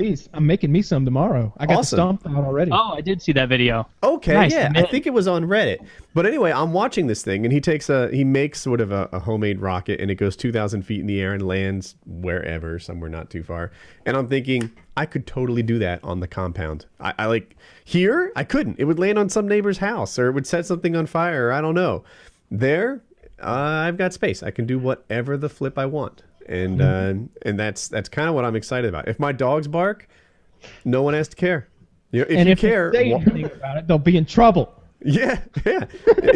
It's my place now. Wandered into the compound. Yeah. So on the other hand, dude, it's been dominating my decision process, but I recognize it is more boring than the most boring mic talks and truck talks we've ever had. But tractor talk has been going on behind the scenes. Tractor talk has been going on, and usually when Woody wants to talk about just about anything, I'm on board. But tractor talk is particularly boring, even for me, and I like tractors. So I won't bore you guys with too much tractor talk, but the core of it is there's a lot of grass to mow. And I sometimes bounce ideas off Kyle, who it turns out was probably right about a lot of the advice he gave me, and I resisted from the start, which isn't surprising because he has experience and I don't. But tractors and zero-turn radius lawnmowers and backhoes and skid loader or front-end loaders and things like that, all that shit's coming to my life. And I'll have an outdoor component where I build shit. So I've been spending a lot of time lately learning about tractors. We have actually finally started looking at buying a house because my landlord. Are you renting a place right now? Well, here's the thing. I have a persistent roommate of the last 20 years. He's my best friend in the world, and he's part of our family union, our extended family unit here. So between him and then I cover my wife's bills, even though I have to fight her to let me do it because she's just. Wait, she's your wife, though? Yeah, but she fights me on it. She's always trying to. You guys have a concept of independent money? Right. Which is, I mean, it's weird because I guess she comes from some money, you know, and so for her, believe it or not, Boogie, Woody's wife doesn't believe in that concept. Jackie has money too. It's just that it all used to be mine. I'll tell you a story. When I first was talking to my wife online, I thought I was getting catfished because look at me and then look at her, you know, and so when she's like, "I'll come and visit you," and I'm like, "Okay, that's great. Pay for your own plane ticket." And so she did. She showed up and she paid for her own plane ticket, like $700 or whatever. She stayed for like a week, and then she's on her way back home. And I'm like, oh man, I really should give her that money. So I hit an ATM and I gave her the money for the plane ticket, and she refused it. And I'm like, I'm gonna marry this woman. Literally gonna marry this woman. She's like, no, keep your money. I had so much fun. I'm like, I'm gonna marry you. Really? Did you say that out loud? Do it? No, I didn't. I thought it. Good job. That's a bold move. That's a fast strike there, Cobra. I'm not sure that would have been good. To this day, we'll go out for a date night and she'll buy me dinner half the time. She's a very independent woman, which is awesome. But we finally, our rent is $850 a month, and then like a third of that's cut out by my roommate. And so our rent is like nothing. You look at the interest that you're paying on a loan on a monthly basis, and you're paying almost as much as we're paying in rent anyway. But of course, we're not building equity. But then the money that I would be spending on a house instead goes into the bank account. And so, you know, we have liquid funds, and that's better than equity to me. But we're finally looking at finding a house that'll fit our needs because we have a party every week. We have friends over to play games. We have friends over to hang out, and we need a bigger space for that. I've got the studio set up back here, but we'd still like to have a guest bedroom so that I could change the background here, because that's why we keep this bed here, because we have frequent house guests. And what state do you live in? we're in Arkansas. The cost of living here is like it's nothing. Why don't you go to Chattanooga, take advantage of that gigabit internet? Oh God, Cox Communications. I'm so tired of fighting with them, but they're like the tech today is like, so gigabits testing in several areas. It's going to be in Fayetteville soon. I'm like, oh, I love you, Cox Communications, for just not being Time Warner Charter. I mean, property values are fairly low there as well. Well, the housing bubble never really burst in Fayetteville, so it was always expensive, like nationally. But really, we can get a really solid 4-bedroom for like $150,000 to $200,000, and have it be right off the highway, which is super important in this area. And so I don't know, we're looking in that neighborhood. But then you look at it having to get a loan, and you look at it, my credit sucks because I was broke the majority of my life and I had a lot of medical bills. So we got to clean up the credit first. But I'm so scared to buy a house because I got $200,000 in the bank. I know your few numbers. You wish I had $200,000 in the bank. You've got $200,000 in the bank. What have you been buying? Hey, I will never. Okay, one of the things you have. How many consoles do you have? I have a lot of medical bills. And okay. I got to go in every 3 months to get my blood work done. I've had to pay for physical therapy and trying to rebuild my back. I have a lot of money. That sounds awful. Yeah, it's not fun. So, but I mean, well, I do have some money in the bank, yes, and I'm not going to say how much. You don't have to. I don't know, $200,000. No, maybe a little more, maybe a little less. All right, You're good at this, Woody. You're good. I'm just going to say you're good. I should stop then. I don't want to be good. But I'll just say this. I think you should buy your house with cash. You've been talking about a loan and what you can borrow and stuff. Exactly what we're thinking about doing. Yeah, you're a YouTuber. Like Jay-Z would. And tomorrow's not promised, right? You know, like you don't know. You could say the wrong thing or who knows? Maybe your character becomes unpopular, right, Francis? I don't. This isn't implying it's going to or whatever. Hang on, let me paint a pretty picture while you're not unpopular on the internet. Maybe you lose so much weight that Francis isn't funny anymore. Oh, that's nice. I like that. Let's go with that one. That's actually that's a thing that could happen. But you know, if you look at the people who got big on YouTube before you, right? Every generation leapfrogs together. Do you have 2 million subs yet?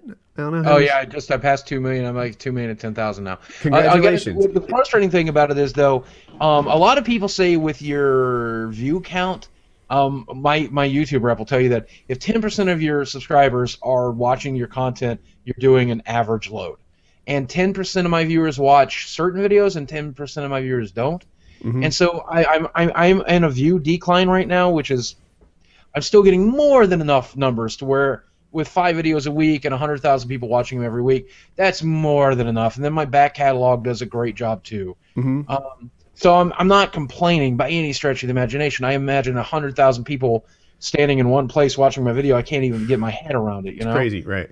Right, but we are aware that probably my bubble is starting to deflate a little bit, and that we've hit our peak in this last year, and now we're making plans in that direction. That's one of the reasons I haven't spent any of the money. Yeah, and you don't know, I'm telling you, because like you say your bubble's deflating, but here you are looking at October numbers.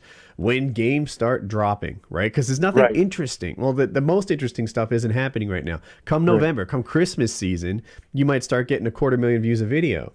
And you'll be like, oh, I was just wrong. I'm actually super strong. I was just looking at myself in a weak time of year. But the core of it is nobody lasts forever, right? Right, you know, exactly. If you look at the wave of guys before you, I mean, there's no one who stays on top. Well, the very few. Philip DeFranco is a freak of nature. He's popular forever and always will be. He's a friend of the show. I like him a lot. He is. Can I just take a moment to kiss Philip DeFranco's ass? He's the nicest person I've ever met. So, I go to VidCon this last year. I don't know why everybody doesn't go to VidCon. You really should. But I went to VidCon last year, and I've got all these people that I want to meet, right? And Philip DeFranco is like on the top of that list because I've been watching it since YouTube was new. And so I end up in this VIP lounge, and the Gregory Brothers are playing out front, and Corridor Digital, what is it, Rocket Jump or whatever their band is playing, and like we're at the backstage of that concert, and I meet like Tazon Day and like Matthew Santoro and all these great people, and then DeFranco sees me from across the room, and then comes to say hi to me. And, like, he was the nicest guy. I can't believe how nice he really is. And for some reason in my mind, I kind of thought meeting him he might be a little jerky or something. I don't know. Uh-huh. I don't know why I thought that. But, like, he introduced me to the wife, and he's showing me baby pictures and stuff. And we talked for, like, half an hour. And it was just the nicest human being. I agree. I cannot believe how nice he is. Everything you said. You know, another one, Freddie Wong is really nice. Oh, absolutely. Yeah, absolutely. Both of those guys. And I got to meet his brother Jimmy. I played Magic with Jimmy at VidCon. Oh, did you? Yeah, it was awesome. I beat him. Just really get some. It's always nice winning. Freddie Wong and Philip DeFranco are, to me, like YouTube royalty, right? They're like old school. They always respected, right? You know, let's say hypothetically. They've been made. What's that? They've been made in a mafia They've sense? been made. Yeah, right. Yeah. Exactly. Like they're never going to come out of that position. Yeah, exactly. And they don't have to be nice to me, but they do, and I appreciate that about them. Yeah. So. Amen. That's the best part about YouTube. That's what the best part about VidCon. It's the best part about a show like this. It's the best part about this community. Is it's so just filled with the nicest people, and it's such a club atmosphere. And like prior to VidCon, a lot of that stuff was getting in my head. You read the YouTube comments, and people are just down on you, and you're like, man, I just kind of suck, and this guy's right. I probably should just fucking eat my bullet tonight, whatever you get, it gets to you, right? But then you, like, meet your peers in the industry, and, I would, like most of these people, I would not have considered myself a peer to them, but they considered me one.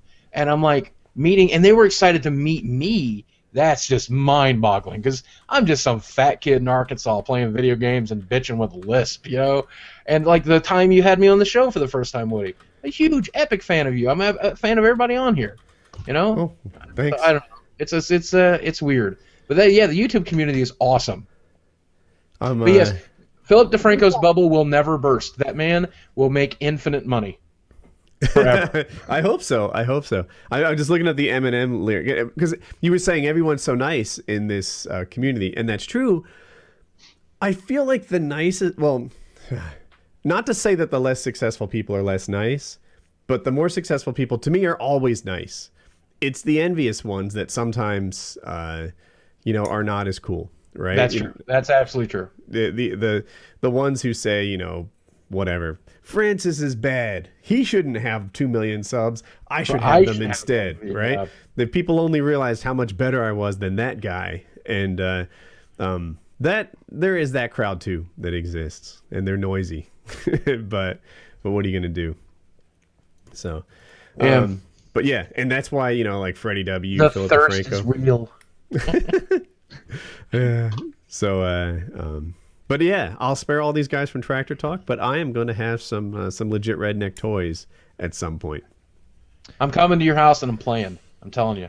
We're going to have some fun. I've never been on a tractor. For a country boy, I suck. Because I'm, like, allergic to everything. So going outside is, like, instant death for me. My asthma kicks up. I can't breathe. I pass out. And that's not just because I'm fat. That's also because the world is attacking me. So I'm going to come to your house in a fucking hazmat suit when you get suited up. We're doing all that crazy shit you did with, like, wings and boot camp. And you're going to kick my fucking ass. Because I'm almost there. I'm almost there, by the way. I want to make that very clear. The last time I was on PKA, I couldn't stand up. Okay? I could not stand. Really? I didn't ever know you got to that point. 30 I was seconds, almost right? bedridden. Like 30 seconds was unbearable. And now when I go into the kitchen at night, when I first wake up in the day, the first 2 hours my back is unusable. But after 2 hours, I can be on my feet 3 to 5 minutes. I'm getting in and out of the floor to do my yoga. I'm doing it out of the chair. I'm doing wall push-ups for 5 minutes at a time. I'm getting there, and it's all DDP, man. That dude, I mean, he's a little disappointed in me right now because I'm not losing weight at the rate he would like. My diet is not perfect, and it's okay to be disappointed in me, and I'm glad he's disappointed in me because it makes me want to try harder. So wait a minute. Your example of feeling better is midnight snacking, though? Like, I caught that. You're like, hey, so now when I go to the kitchen at night, Well, no, I still eat 3 meals a day like a human being. And so at night, I eat dinner with my wife when I wake up because I'm still a day sleeper. So I wake up at about 4 p.m. every day. My wife comes home. We have dinner together. We watch a show together. I put her to bed, and then I start my YouTube day. And that's my 8 hours of work. And so after about 2 or 3 hours of work, I go have lunch like any other human being. And then after I'm done with my work, I have dinner and watch some Netflix like any other human being. And then I'm done with the day, and I go to bed. And so when I go to the kitchen to get my lunch, which is generally a salad these days, or some shrimp with nothing on them or whatever, then I'm able. If I have to microwave something, have one of my nice little gluten-free meals, and it's in there for 4 minutes. I'll stand up for 4 minutes and I'll do my DDP while I'm waiting. And it's I'm almost there. I'm almost boot camp ready. 6 months from now. So I don't know what DDP is. Yeah. Is that a person, a routine? DDP is Diamond Dallas Page, the professional wrestler. Do you guys know this guy? I know the name. Yeah. Okay, so here's what he's done with his life. And I'm going to tell you some really cool stories about him, if you don't mind. I'll go for a while because these I only tell them in personal life. I don't ever really feel like they fit my channel so well, so I haven't told them. But he got into the wrestling game really late. He wanted to get into it earlier, but he just never got the opportunity. When the opportunity finally arose, he was like 30, and that's really old to be doing that kind of damage to your body. Mm-hmm. So he, in the first couple years, got a back injury that almost took him out of the game. And he tried everything, physical therapy, things along that lines. It was yoga that got his back fixed. And he tried yoga for the first time because a physical therapist told him he should, but he hated all the spiritual crap in it. So he wanted to create yoga for regular guys, for people like him. So he mixed in calisthenics along with it. The classic training that you're used to doing, but also that resistance pressure that you build with your own body. And that is what allowed him to fix his back enough to wrestle and make multiple millions of dollars and become world champion and become a headliner and become a household name for a lot of wrestling fans. If he had never found yoga, he wouldn't have been able to do that. Mm-hmm. So when he retired from wrestling, that was the next phase of his life. I'm going to teach other wrestlers to do this. Well, then I'm going to teach everybody to do this. And it's yoga for, I think he calls it's not your mama's yoga is his tagline. The original publication was yoga for every man or something like that. So it's resistance training, and it's perfect for really big guys because we don't need anything more than our own bodies. You don't need weights if you're already this size. And it also really focuses on diet, some of which people consider hokey because he does recommend gluten-free. But the reason he recommends gluten-free is because in his personal experiences, wheat can cause inflammation of an injury. And in every wrestler he's ever worked with, when they cut out wheat, their injuries, the impact that it has on their body is lessened. And so it's purely anecdotal, but it works. So that's one of the reasons he says to do it. And then the yoga is all resistance training. And there's some very deep levels of it. I've seen the hardcore stuff. My wife has done up to, I think she tried double diamond. I forget the terminology he uses. But she tried like the third workout, and it just ruined her. And I've seen her do like Jillian Michaels stuff all the time. Mm-hmm. So what this guy has dedicated the last part of his life to is just saving lives. Saving fat people's lives. And so when he was here, I said one of the stupidest things I've ever said in my life. I was like, well, don't worry, Dallas, I'm not going to let you down, man. We'll sell some DVDs. And he got so fucking mad at me. Really? And you did not want a 6'8", 300-pound man who's nothing but muscle mad at you.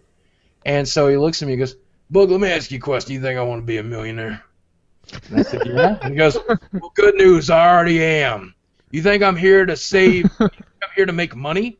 And I'm like, no, sir. He goes, I'm here to save your fucking life. And I'm like, oh.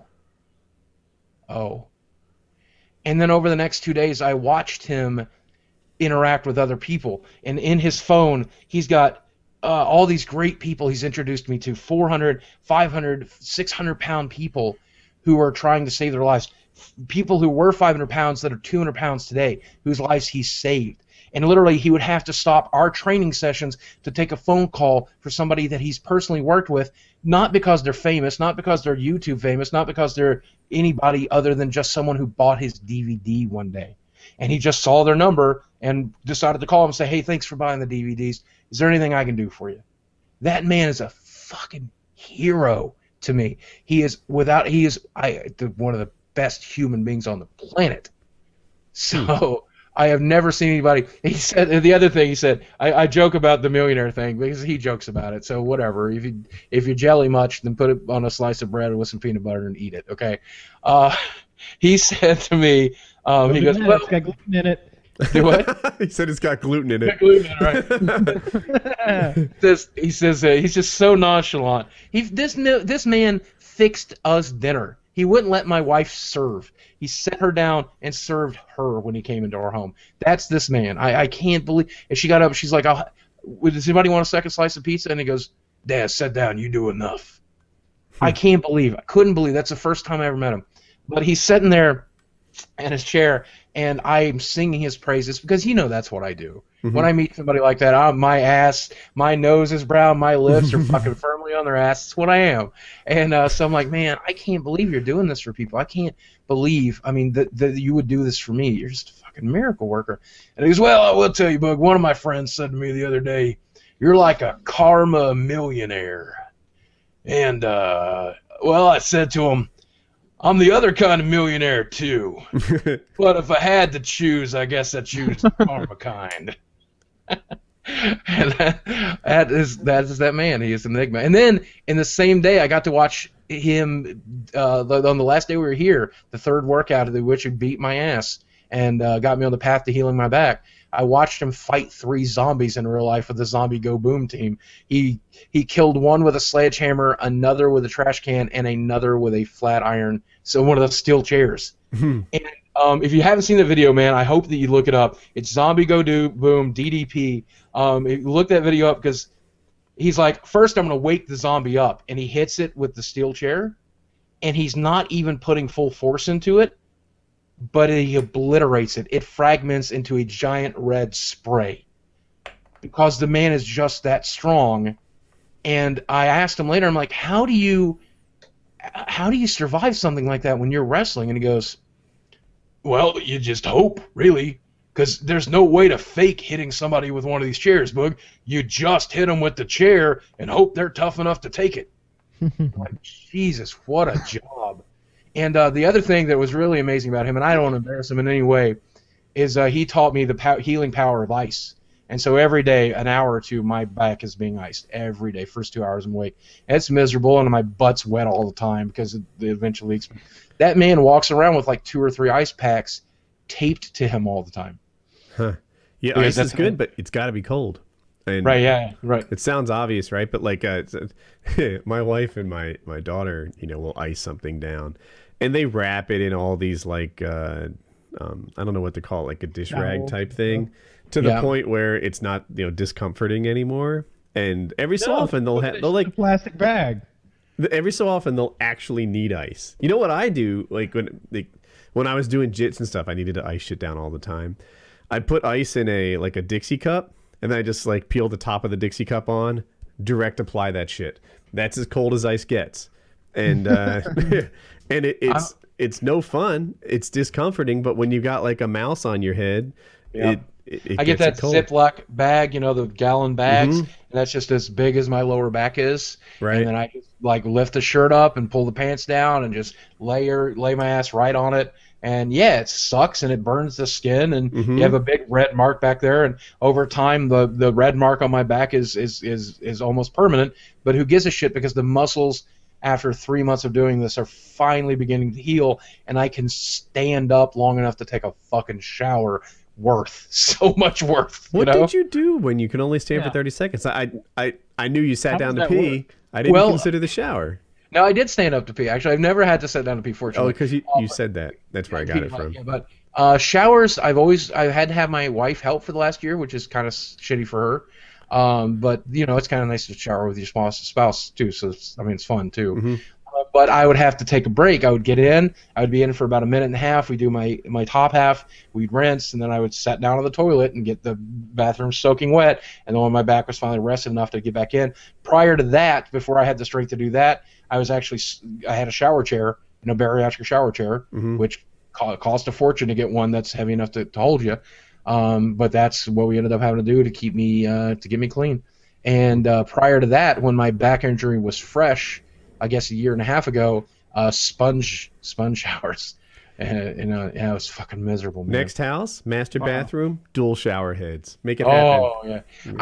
By the way, just real quick for your audience, like that would be the have we talked about shower heads on the show? Have we talked about detachable shower heads on the show yet? Well, shucks, I don't think we've ever had shower talk. Carry on. Detachable shower heads. Go buy one from Walmart today. Get like even the $25 or $15 one, and you'll never want to shower with that one again. And okay, obviously I'm fat, so I need to get water to places, you know. But even skinny guys like you will never realize that you don't get clean until you have a detachable shower head. It's the best thing. Plus, your wife is gonna love it if you get the vibrating kind. It's funny you said that. So we did Parade of Homes, right? And we're going from like house to house, and all of them have. I don't know if you have no idea what Parade of Homes is. They're typically new construction, and they're really high end homes. They're like your dream homes. And I see all these detachable shower heads, and I'm like, every one of these houses has like a female masturbatory device built into them. It's just the scoop. But I'm telling you, man, like if you think your butt's clean right now, it's not as clean as it could be, and you're gonna get a really clean butt. You're gonna have a super clean butt. You're gonna be so happy. The gall of you to assume my ass cleanliness. First of all, my ass is cleaner than yours, I promise right now. Second of all, I have a detachable shower head, and yet I rarely actually like get it down and use it. I feel like I can get everything clean and like rinse and get all the crevices. I could get a leg way up here and scrub, you know, like it's not a big deal. Well, okay, but here's the thing: it feels really good on your balls. That's the other thing. No, really? You don't like it on your balls? No, I don't. I've hit them before, like while rinsing, and it's a painful experience because there's a lot of pressure. I get a lot of water pressure here. God, you're such a wimp, man. Come on. I don't know how. Like, I don't know how much ice you're putting on your balls that you could take this high pressure water. I'm saying that I can't even enjoy like.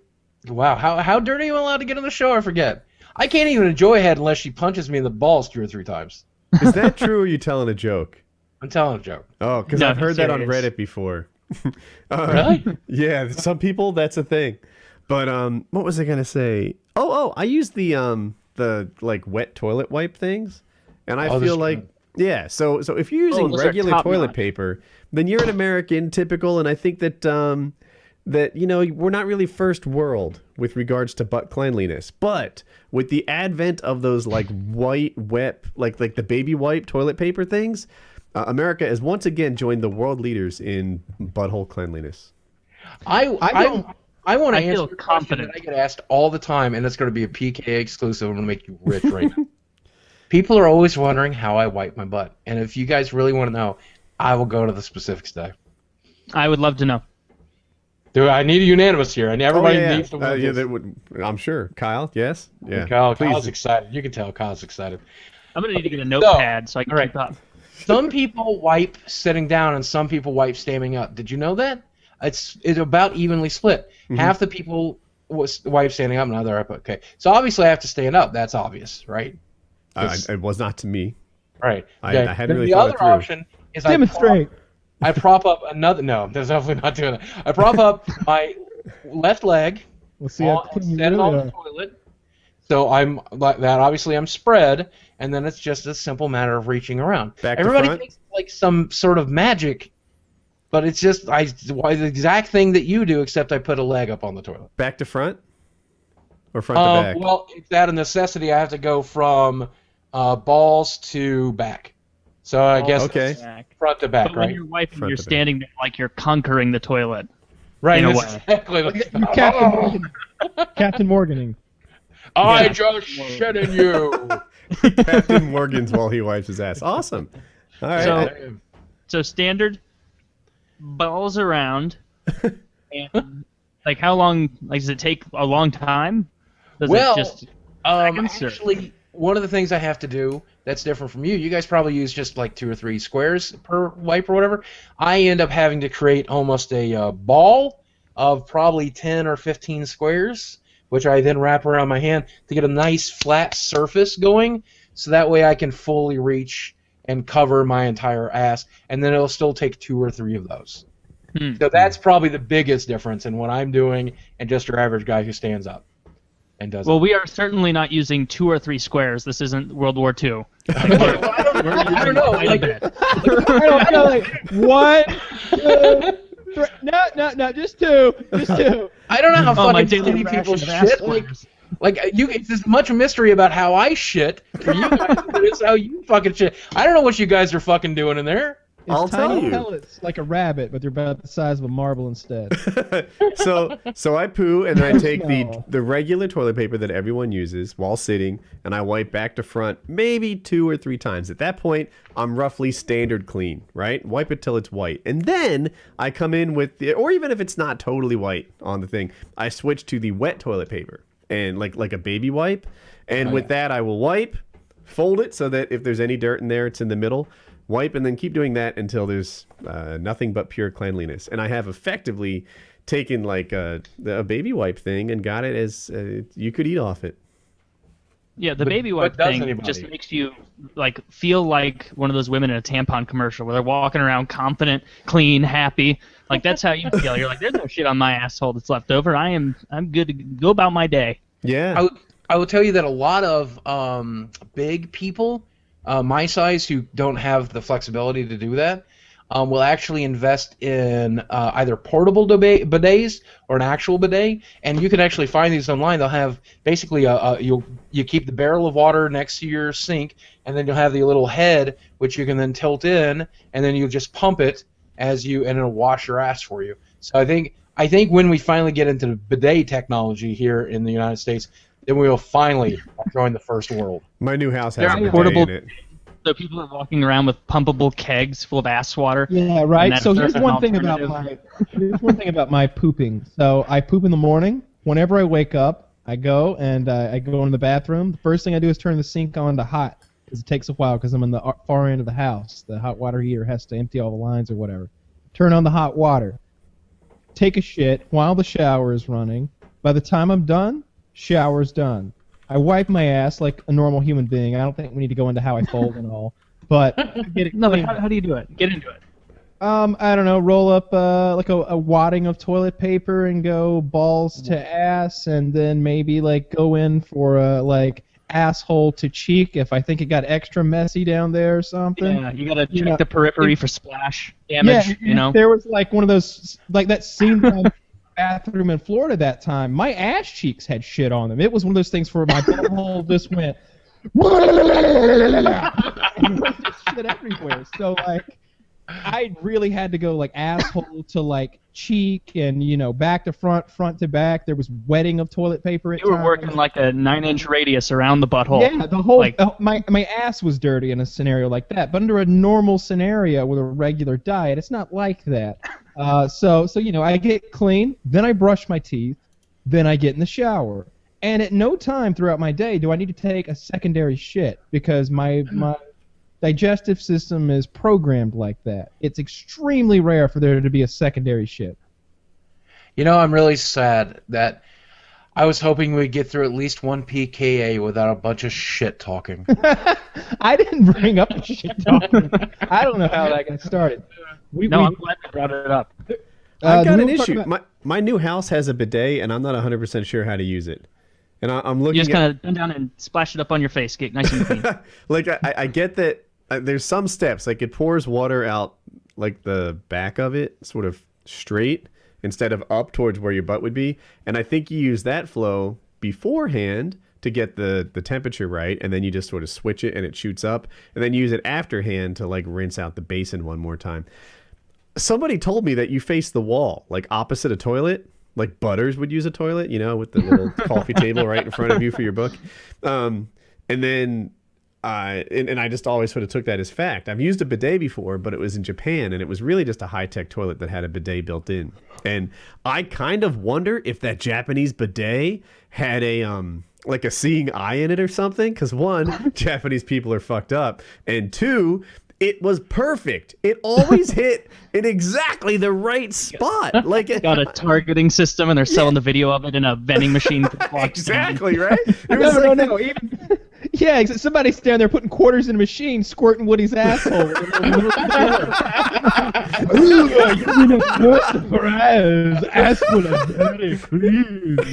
Some freak Japanese guy aiming at my butthole, but yeah, it was curiously like on target every time. You're like, ooh, yeah, that was perfect, now wasn't it? And so this new one that comes with the house is like the traditional European thing, not just a high-tech toilet.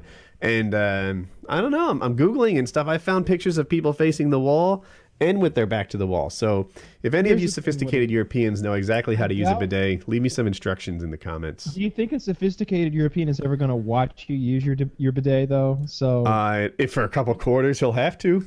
Yeah. I'd like a training run on a bidet. I've never used one. Hey, get in here, Mike. Watch me. And do like a poop shuffle over to it. Let me know how my form is, Mike. Hang on. No, you wipe first and get yourself pretty clean. Like maybe to the standard of cleanliness that you have today, and then you go to the bidet and you bring in it's an additional water phase. Super clean. But then you have to re-wipe, get all that water off. Otherwise, you're gonna have swamp ass all day. And you can't use toilet paper to just get the water off, or little balls of toilet paper are gonna be all over you. Are there ass towels? There might be ass towels. It's a damn good question. That's a lot of needless laundry.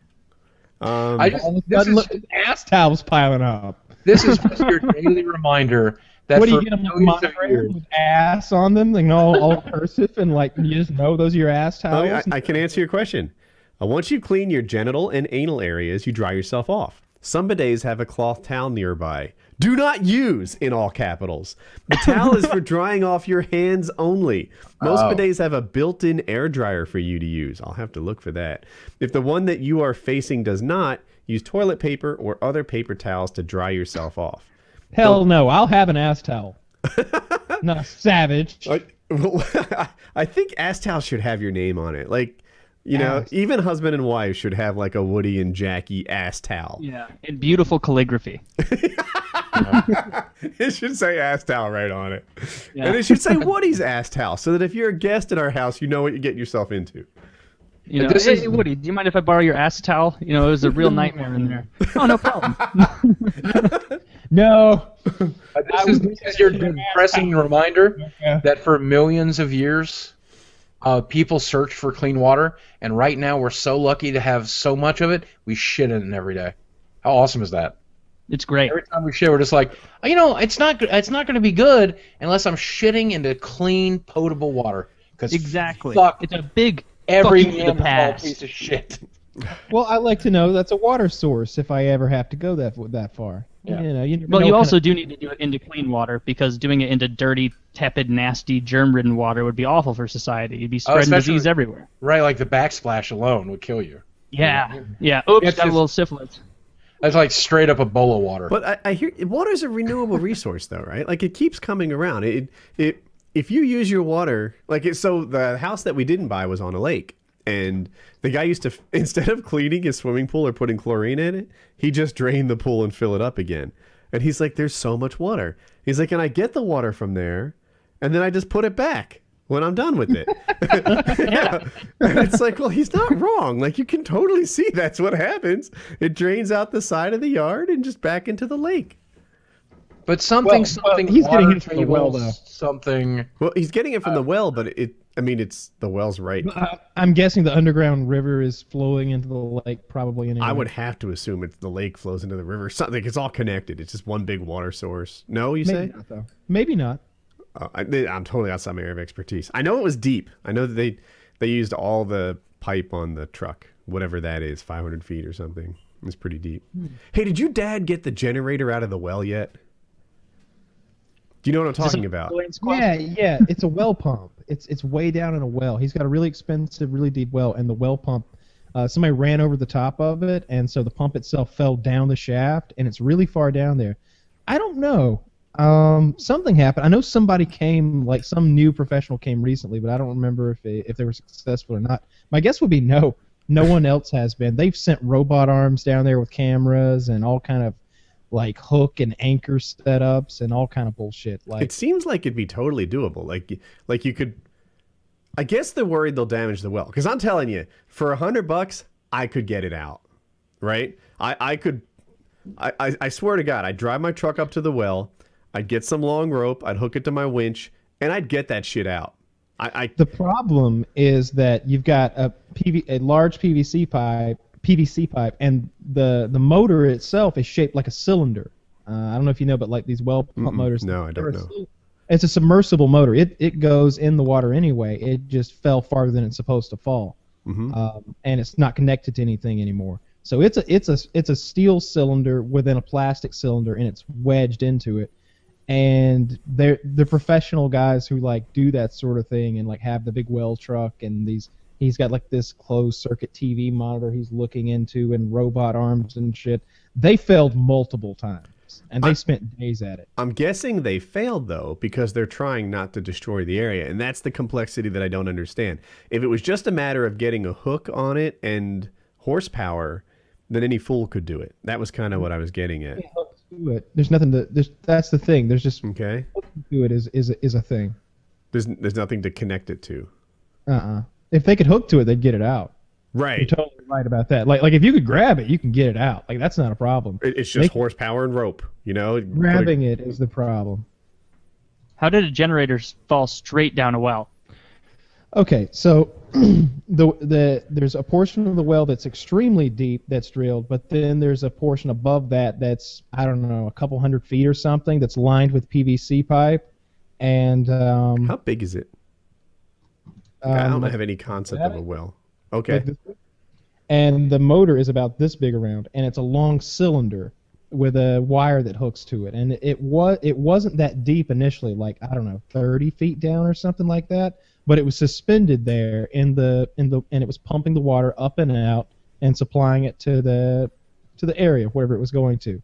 He ran over the cap of the well, the top of it, and released whatever was holding that well, and it just fell to the bottom. Released the cable and the wiring and everything that was connected to the motor, and that fell down to the bottom of the fucking well. So it's just down there like I don't even know what it looks like. Like in the video, it looked all dark and murky and nasty because there's so much silt stirred up, but they can't seem to get it.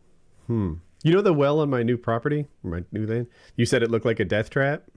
Yes. That's actually the real well. That thing. If you look inside it, it's not very death trappy. It's like they put like you picture like an old British well, but brick instead of stone around it, and it has like a little roof thing. That's what it looks like. But if you walk up to it, it's Could you throw a person into it if you wanted? No, there's like a thick cement like lid on it that you could move if you had to. What'd you say? But if you wanted to. If you wanted to, yeah. A person couldn't fall in, but if you wanted to, say, dispose of a body, you could pull the lid off and dump it. Maybe just keep somebody down there until they want to talk. I like the way you're thinking. Yeah. You could do that. Woody's lab. Ooh, that'd be fun. So your well has a roof. Woody himself. Get in there, Woody. What? I'll be talking in 5 minutes. Get me the fuck out. You want to talk about Canada? Oh, right. All right. Yeah. So, I read on CNN about the story, but I feel like not having like cable TV, I don't keep up with the news as well as I could. I feel like maybe I've missed some of the updated things, but I know that. So, I know that the guy who was standing guard at the war memorial was shot twice point blank with a rifle of some kind and killed. Mm-hmm. And then a couple of days before, there'd been a military member or two that had been run over with a car, and I think one of them died. And then the same day that this guard was shot twice, I don't know if it was the same person or if it was different individuals. They said they were looking for 2 or 3 people maybe, but that was early on. I guess went into their what would be the equivalent of our Capitol building, their Parliament Hall or something like that. Uh-huh. Mm-hmm. Started shooting in there, and then some guy there, some older guy who's like the sergeant at arms or something, killed him. Yep. That's all I really know. And I guess they definitely were like I don't know, Algerian Muslims or something like that. Like Yeah, you sent me that cartoon. Like the first frame of the cartoon was like, "Hey everyone, calm down. We don't really know who did this, and they're Muslims." You know, it was like, yeah, not all Muslims are bad people, but all bad people are Muslims, or something like that. But of course, that's wrong. But I didn't say that. I will tell you, my favorite thing about this whole Canada tragedy is the way their news media handled it. Yeah, and I think that is fantastic. There's a video that trended on Reddit's video page, and that video basically has the guy from the news never mentioning the name of the shooter, never mentioning the affiliates that he's with, but instead he celebrates the life of the soldier and celebrates the strength of Canada. And that's how you handle these things. In the United States, whenever some crazed shooter fucking kills a child, the very first thing we do is make them famous. You know, and the very next thing we do is advance a political cause. It can be anti-gun, it can be pro-war, it can be whatever you want. But for some reason, that death should mean lower taxes or, you know, whatever it is that you wanted to happen. That's proof that video games cause cancer or whatever, you know. And it inspires people who are mentally unfit to copycat in order to be that famous. Like, I want to teach the world how miserable I am. I want to shake the world. I'm going to kill somebody too. And we perpetrate that violence by making these people out to be villains. When you shun them, when you ignore them, when you ignore whatever bullshit cause they stand up for, that's how you beat terrorism. Instead of patting everybody on the balls every time they have to fucking fly, you know, instead of spending 10 years trying to figure out how to rebuild Freedom Tower. You know what we should have done, in my opinion? We should have built the same fucking towers in the exact same way in the same goddamn place. I like the version where they had like 4 towers or 5 towers in the middle finger orientation. Have you seen those? Yeah, that's really good. Oh, that would have been an excellent idea. But I mean, at the end of the fucking day, man, what I admire about my Canadian brothers and sisters right now is the incredible fucking strength they show and the way they celebrate that strength. And instead, in the United States, when a tragedy like this happens, we use it as an excuse to point out our weaknesses. And like you said, Woody, pick a political agenda and try to put that guy as the face of the enemy. That's how we handle every fucking thing in this country. And it's really frustrating. I love the United States. I'm a proud patriot. I'm so glad that of all the places I could have been born, I was born here. But I think part of patriotism is being able to point a fucking finger at the bullshit that goes on in your country. And I fucking hate our current media. I despise the way they treat us, the way they treat news, the way they treat... This fucking disgusts me. And the worst part about it is I'm old enough to where I remember when Dan Rather sat in his chair as the anchor and just read the news. No political slant, no bullshit. There was no Fox News and CNN, 2 different flavors of some fucking agenda that they're trying to push, but just the fucking news. Here's what's happened today, and here's how it's going to affect the world, and here's how we fucking fix it. I like Tom Brokaw. All right, yeah. I don't fucking know, man. I'm an old man. I'm an old cranky man, and I want you young pieces of shit to get off my lawn. You're an old cranky man, but I saw you deal with 4chan. This was maybe 3 months ago. Oh yeah. 4chan more or less attacked your channel, right? Like they were coming at you, fussing about something I don't recall, but they were doing a raid. And you handled it so brilliantly. You're like, listen, fags, which is a 4chan thing. If people don't go. I got in so much trouble for using that word. Oh my god, I can't believe how much trouble I've gotten for using the word fag on 4chan in context. Anyone who fussed doesn't understand 4chan culture and even the slightest. No, they all refer to each other as fags and worse. And there's this idea that like, if you go so extreme, it desensitizes these terms. Well, in reference to what you're saying, though, I went to 4chan, and I'm like, why are you rating me? What have I possibly ever done? I'm one of you. I've always been one of you. You are the guys who pulled me from the blackness of my life when I was a neck-bearded, antisocial, hate-filled piece of shit, and you helped me build myself to this. I'm one of you. I'll always be one of you. What the fuck? Why the fuck would you ever pick me? I remember it a little different. It was more like, hey, new fags, I've been on 4chan since you were in internet diapers.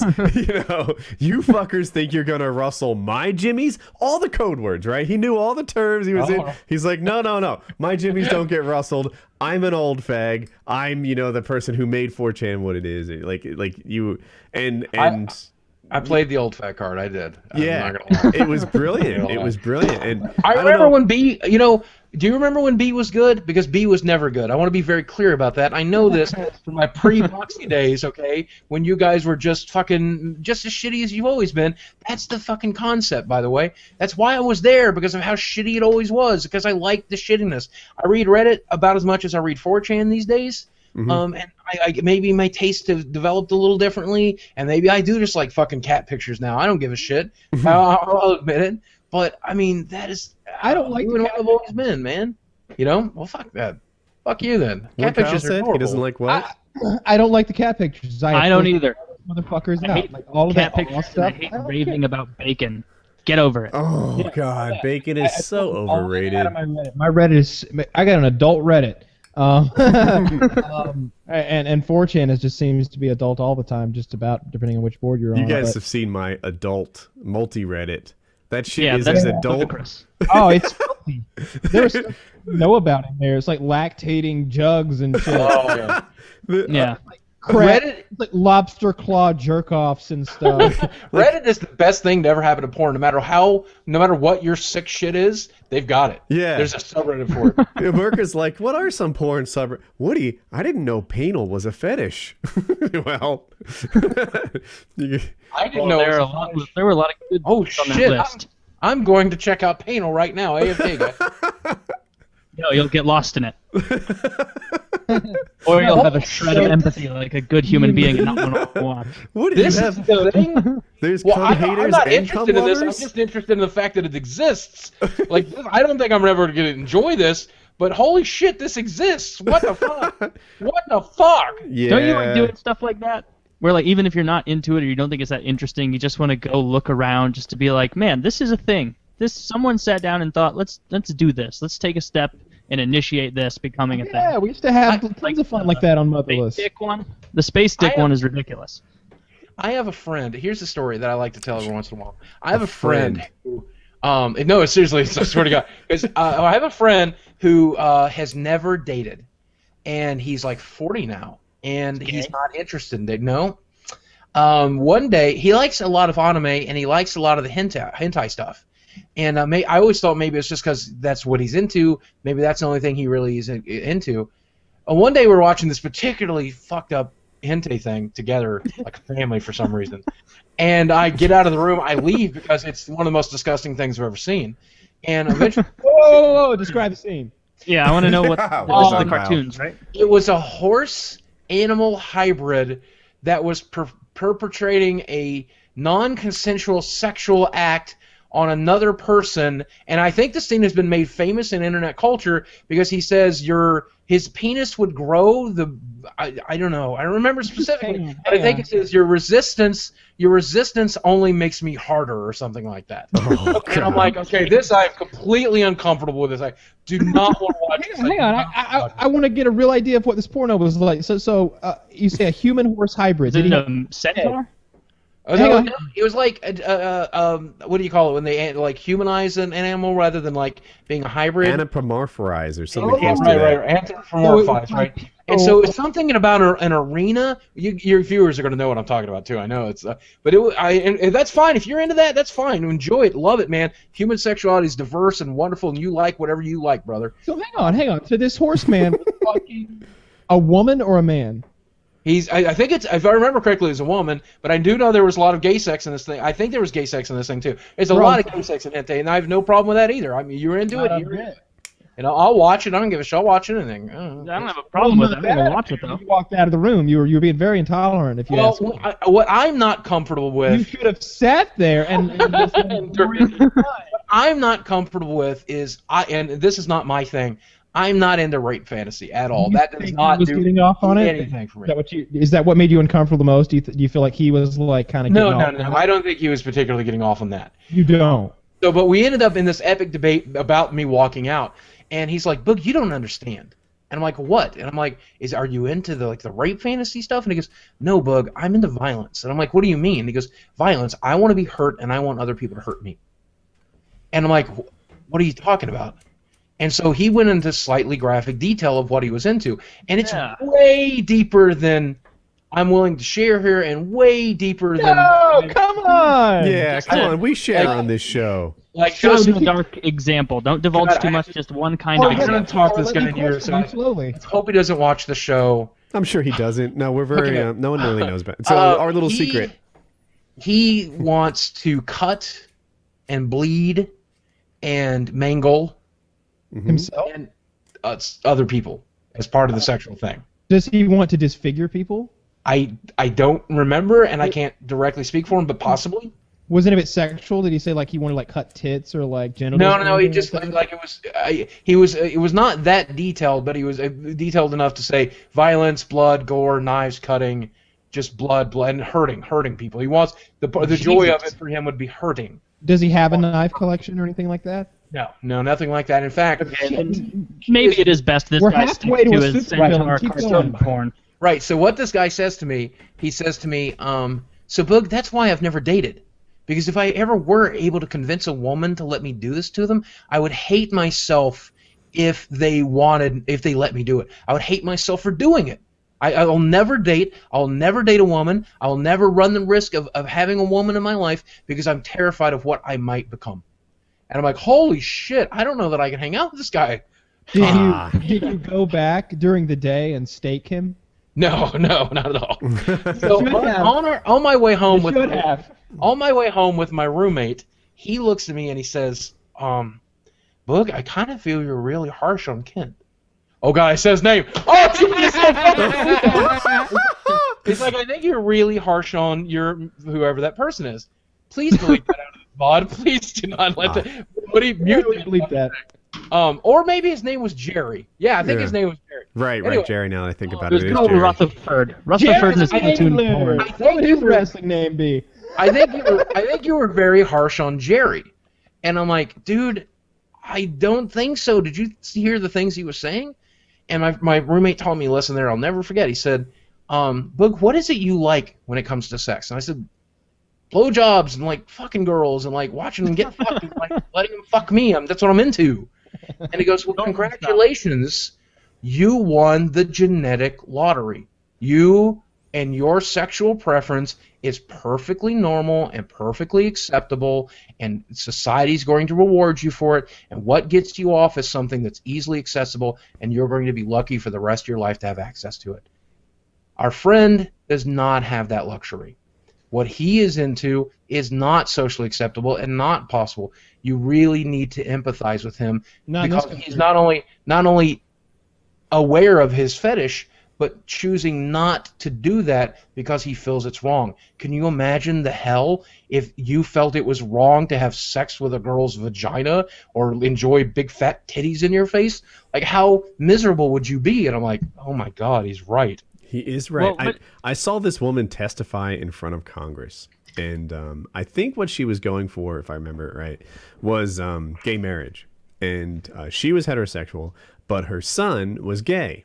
And it was interesting to me because like she's there in front of Congress, like you can picture like these senators, you know, on the little like I don't know, there's like a bunch of judges podium like things, and she's like, I thank God every day for my heterosexuality, but not everybody gets that. And you know, my son isn't heterosexual; he's homosexual, and you know that's it. It would be easy for him if he was hetero, just like it's been easy for me. My identity is clear, and everyone's okay with it. And it was weird to me because in my head, she's standing there, like testifying in front of Congress saying, I like the cock and I'm glad I do. And that was like, bam, you know, and she's right though. Like she's on easy street. If you're born hetero, you know, no one's going to give you a hard time. Something about this friend, insofar as could he get a girlfriend or something like that if he wanted, or is this like one of those, you know, the opera, like, oh, I'm too fucked up, don't even bother, I'm too dangerous for you. Well, like again, I believe that anybody can get a girl because look at me, look at me. I've dated several women in my lifetime and been very successful at it. So if I can do it, anybody can do it. But this guy would have a less hard time than I have had to be able to do it because he's a smart and funny and successful guy and just all around great person. You better waste no time at staking him. It is really fascinating. Halloween is coming up. That's the ritual time. Oh, it's not right now. That's the only time you can finally kill this immortal soul. But the point that I was making is that human sexuality is wonderfully diverse and wonderful, just like it's a unique tapestry of fucked up shit, and it's so cool. Not always I'm wonderfully. fascinated by it. Do what? I said not always wonderfully diverse, so like cutting and you're bleeding onto people. That's not wonderful. One of the things that I've been accused of lately is not being able to see things in black and white. Like, I am always very neutral to a fault. And a lot of that comes from the fact that I was born by parents who were supposed to take care of me and instead tortured me for fun. And I still learned to love those people. So that is probably one of my biggest character flaws is I'm always going to find the good in everything. And one of the things that I find good in even the worst, disgusting parts of the internet is that I have to look at the individual who feels that way, who wanted to create this. Let's go with cake fart, okay? That's a perfectly benign one. There's a video on the internet of a woman farting onto a cake, and someone had to number one, that girl had to agree to do that. Okay, and number two, someone had to want her to do that, and number three, because that video is popular. People must have wanted to watch it happen. That's wonderful. That's beautiful. That's awesome. Number 4, I happen to know a turd escaped in that video. I have not seen this video. There was a lot of farting, but like that fucking marble. There's a brown marble that escaped during that video. Oh my God. I've seen it. It's not. They should call it cake fart. I'm going to look at this again right now. But so the point that I'm making is I don't like Painel, and it makes me worry about the person behind it who was like, man, I would love to hurt women's anuses. But at the same time, I'm just like, man, it's fascinating that human beings break in that particular way, and that's awesome to me. That's fascinating. You know, it's just fucking. Let's just salute what a giant nightmare humanity is, because it's just a beautiful, amorphous mess of just disgusting, shitty people. I would love to watch Boogie watch those fucked up videos and just have positive things to say about it. Like Boogie's watching somebody like cut themselves and like bleed into somebody else's mouth. That's great that they're willing to risk contracting hepatitis for what they love to do. Or just like trying to put a spin. Old days, It's me.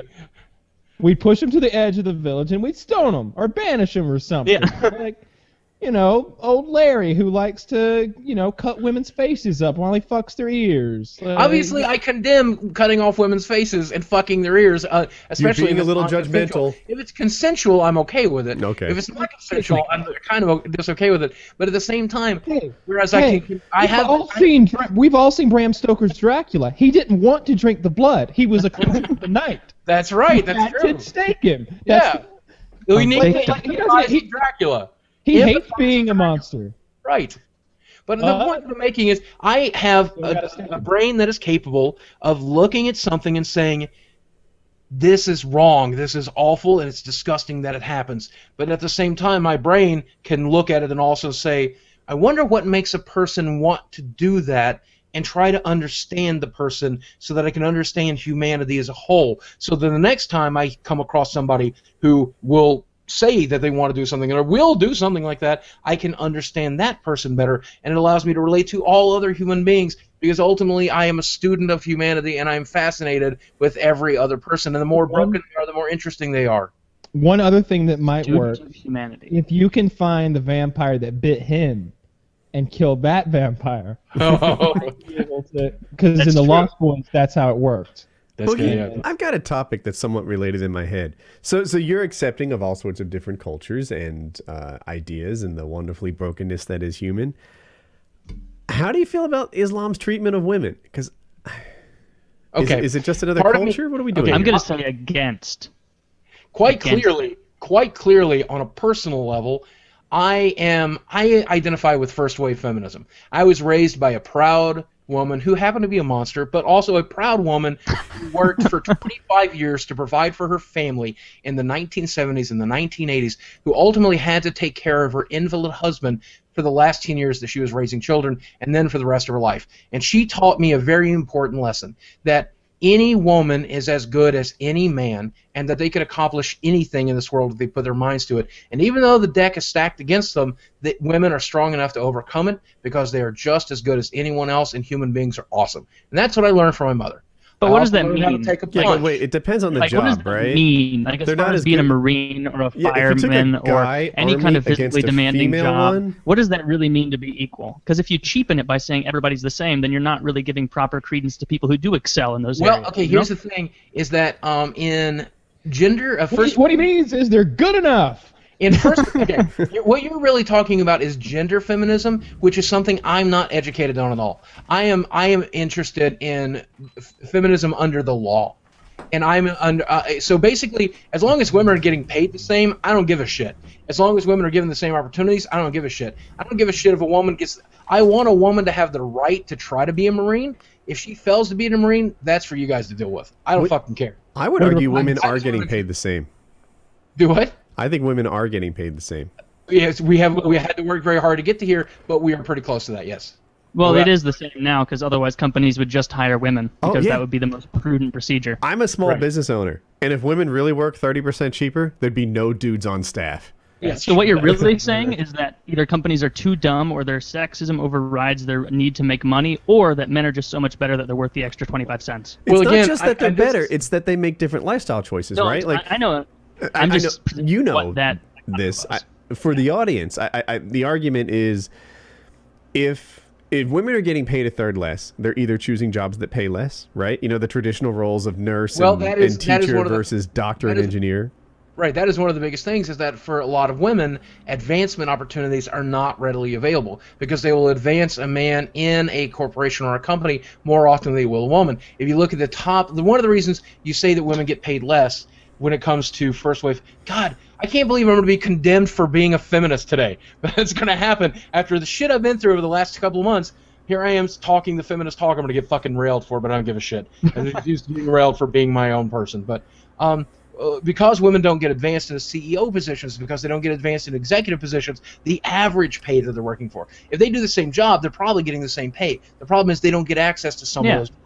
And that's where it all equals out. And that was the big core tenet of first wave feminism, is fixing that. And you look at women like, well, I mean, I'm not even going to try to. It's just not true. I don't think you can look at the number of guys that are CEOs versus girls and say that the reason there's fewer girls is that they didn't have the same opportunities. No, I would say that a much smaller talent pool of women went after that, right? To be the CEO, to get there, you have to devote your life to work. And a lot of times, the women bear the brunt of the work at home, and the guy bears the brunt of the work in terms of being a breadwinner. A lot of guys are uncomfortable unless they're outperforming their wives in terms of bringing in income. So they either work hard to make sure that happens, or the wife, sandbag it or something.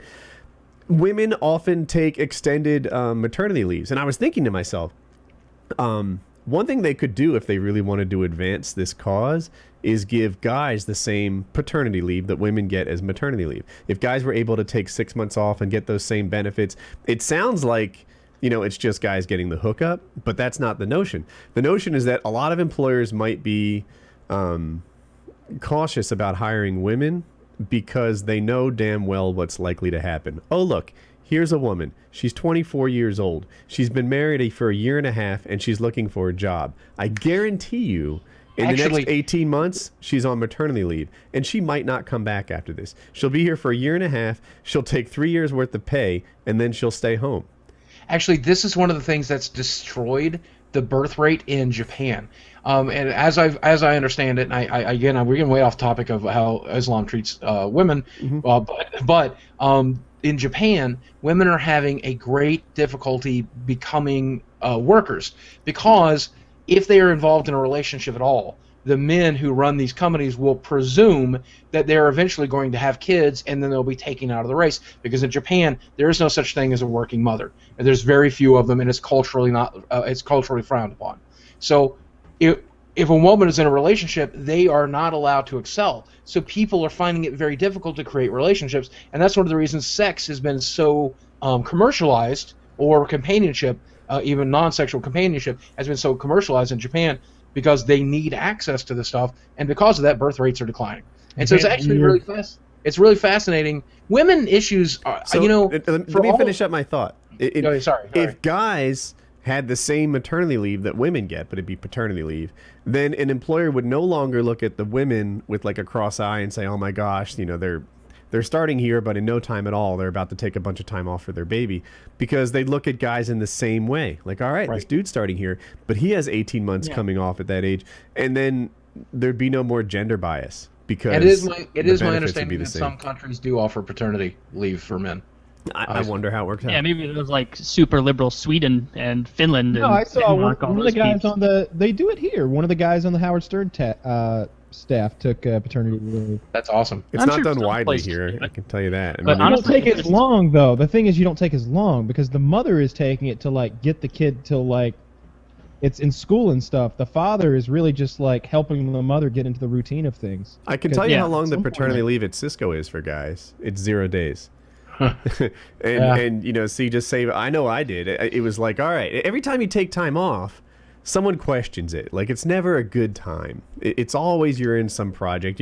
If it's a good time to take off, then are you even working? Like, we didn't need you anyway. So it's always a bad time. But when you have a baby, no one second guesses it. Some people take 1 week off. I took 2, because fuck them. I'm having a baby, and I knew they wouldn't give me shit about it. So I spent all 10 days PTO that you're socially allowed to have.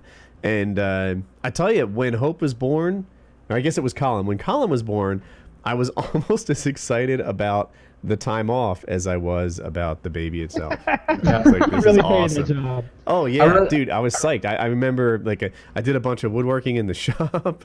I got caught up in school. I got a whole bunch of stuff done. Okay, we'll get back to Islam and how they torture and beat women and stuff. Okay. So obviously, as a human being, I will clearly condemn anything like that. As a person who lives in a very progressive country, in a very progressive part of the world, I clearly condemn the way they treat women. However, it is fascinating to me to look at the culture and look at how it performs and why they've led lives that have led to this point. It's just mind-bogglingly fascinating to me, And so I don't, I guess it makes me complicated or unfavorable or unpopular or stupid or something, because I've been called all those things for being able to entertain both ideas. I can see how they got to that point, while also I think it's shitty that they do that to women. I think it's really fucking shitty. I think that arranged marriages in fucking India is fucked up. I think clitorectomies in Africa is fucked up. I think women as property in some Middle Eastern countries is fucked up. A woman can't drive. Are you fucking crazy? Are you fucking crazy? Arranged marriages are way better than you might think. I've heard that, actually. Yeah, so when I worked at Cisco, in IT in Cisco, I was a tiny little minority. I know my group, I forget the numbers exactly, but it was something like there were 22 people in my group. 2 of them were white. 2 of them were like some kind of Asian. One was like Singapore and the other was something else. And then the other 18 were Indian, right? So this was everybody was Indian.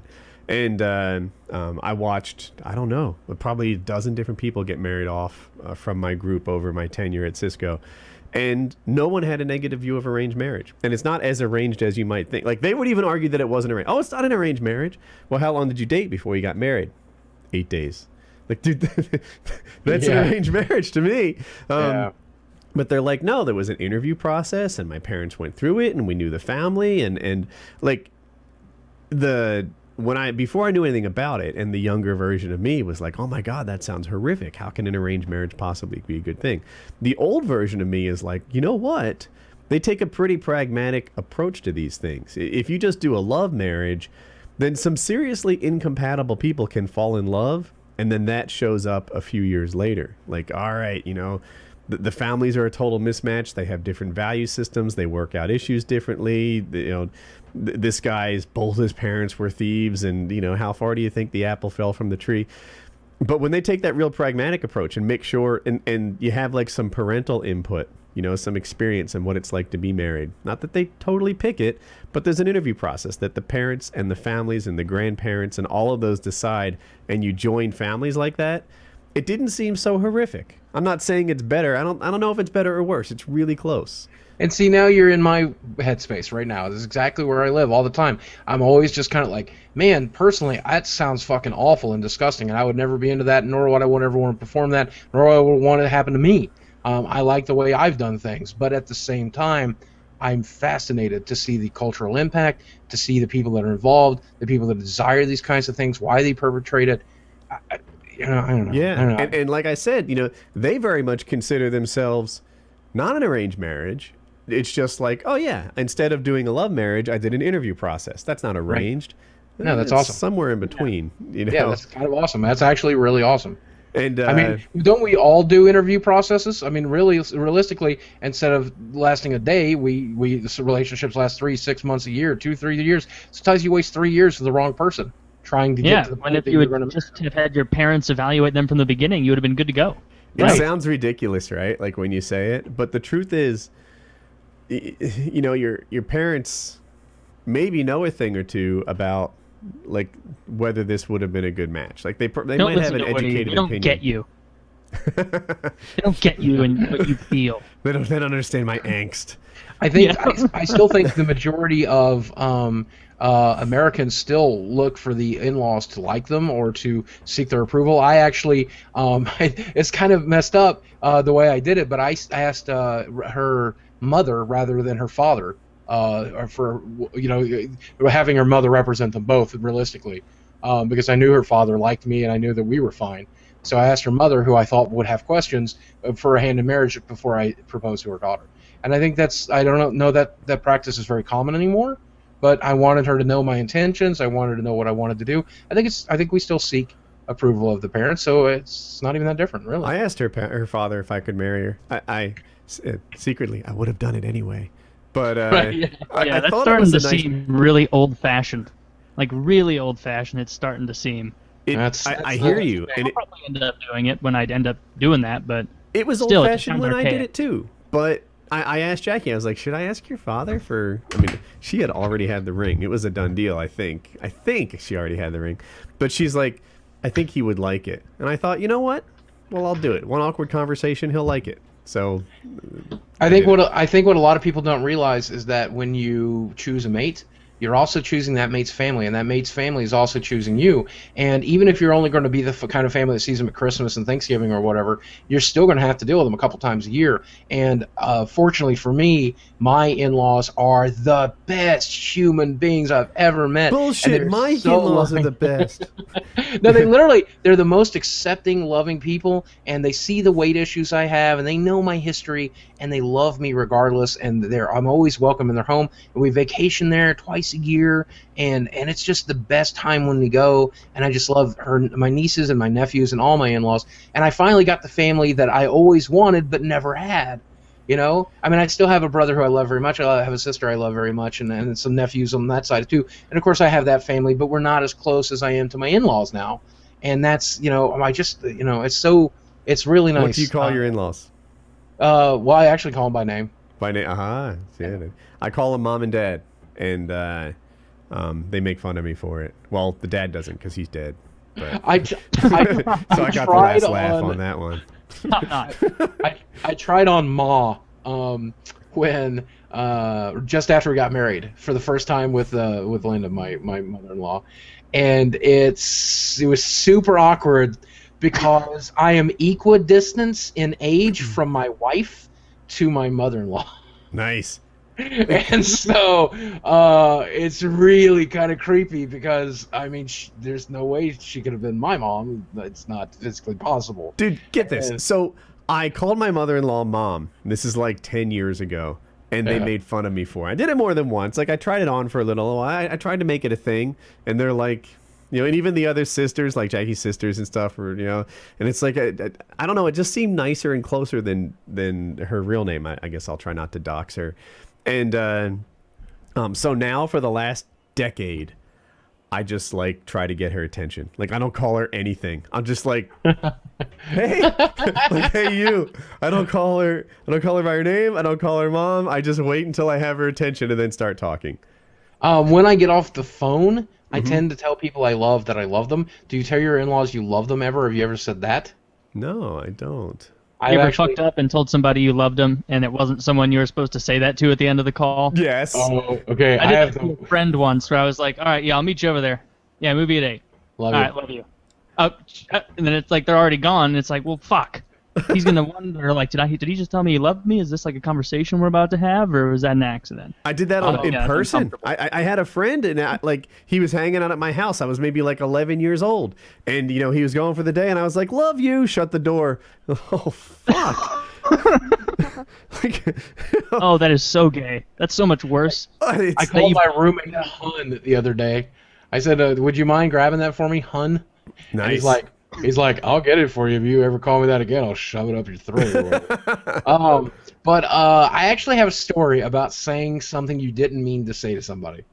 There's this girl that I dated, and it was the second girl I ever dated. It was the first girl I dated in college, and I met her on like IRC chat or whatever, and we hung out for a while, and she was a virgin. And so I very respectful of that, no pressure, never want to mess around with you. We dated for a good while, and one night she's just like, "Look, I'm ready." I'm like, "Ready for what? Like dinner? What are we talking about?" And she's like, "No, I'm ready for you." And I'm like, "Okay, well, part of me says this. I need to be pretty sure about this girl before I do that." And the other part of me went, "Oh my God, your first chance to take girl's virginity. Fuck her, come on, get in her. Like, okay, all right, brain. Which one should we listen to? Shut up. Do what your dick says. Eventually gave up.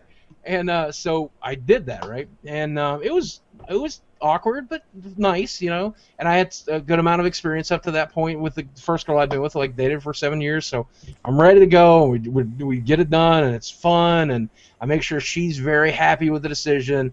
And then, like, for whatever reason, I saw in some TV show or whatever a guy who would routinely say, "Oh, I love you, man. You should marry me. Hey, let's get married." Say that. I would occasionally say that to a friend or over a game of Magic. It's like, "Yeah, I love your deck, man. We should get married." And so 3 or 4 days after taking her virginity, where she's now clearly very smitten with me, and I'm not near as smitten as her with her, I said, "Oh man, I love that. We should get married." And she goes, "Oh, yes." No. Oh, no, she did not say yes. Oh no. So I had to explain to her that was just a thing I say. That's not a thing people say. That's just the thing I say. I have verbal diarrhea, hun. She agreed to marry you. Right. He agreed so right like, after that. "Well, are you ever going to ask?" And I'm like, "Well, we've been dating like 6 months, so, no. I don't think so. I don't know." So that drove a big wedge into our relationship, as you might imagine. Then she was also very conservative from a very Christian family, but she was not conservative, her family was. So eventually she came out and told her parents, "I'm no longer a virgin," which is a weird thing to tell your parents when you're 20 years old. And her parents rebelled, and they forbid her to see me, and he's a lowlife, and you can't do that kind of thing. And because the unspoken part of "I'm no longer a virgin" is that guy right there, he puts his dick in me. Right, yes. Yeah. But at least after that, Boogie, you were the bad boy that mom and dad didn't want to go out with, and you'd show up with a boombox and a leather jacket and a moped at night. That didn't happen. She'd be just sleeping upstairs. Use boxes to turn them on like the Fonz. So, like a bootleg Fonzie. Hey! So for like the next month or so, we barely see each other, but we're like sneaking around and we're hanging out, and sometimes there's sex stuff and sometimes there's not. And but she's really uncomfortable with the whole thing. And so after about a month, she comes over and she's like, "Look, I finally really come to terms with everything." And I'm like, I don't know why you need to come to terms with anything. What we did was not wrong. It was fun. This is something I've done to other women. It's stuff I plan to do to a lot of other women if they let me. I don't know what your deal is.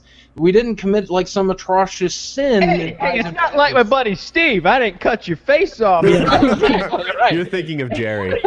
You're thinking of Gary. You're thinking of Gary. Anyway, Gary over there, he's the one that cuts the faces off and jizzes on them. Come on.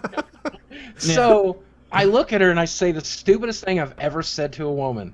Okay, I said, you know, whoa. Stupider than proposing to her. yes, worse. So Stupider much than worse. just routinely throwing out "Will you marry me?" just in a blasé way. This is worse than Like that. that's okay. I'm excited. So I hold her hand, and she's like, "Look, I'd really like to be with you again tonight." And I'm like, "You know, that's great, but I just want to level with you." Oh, what is it? And I said, "Well, Jesus Christ, okay."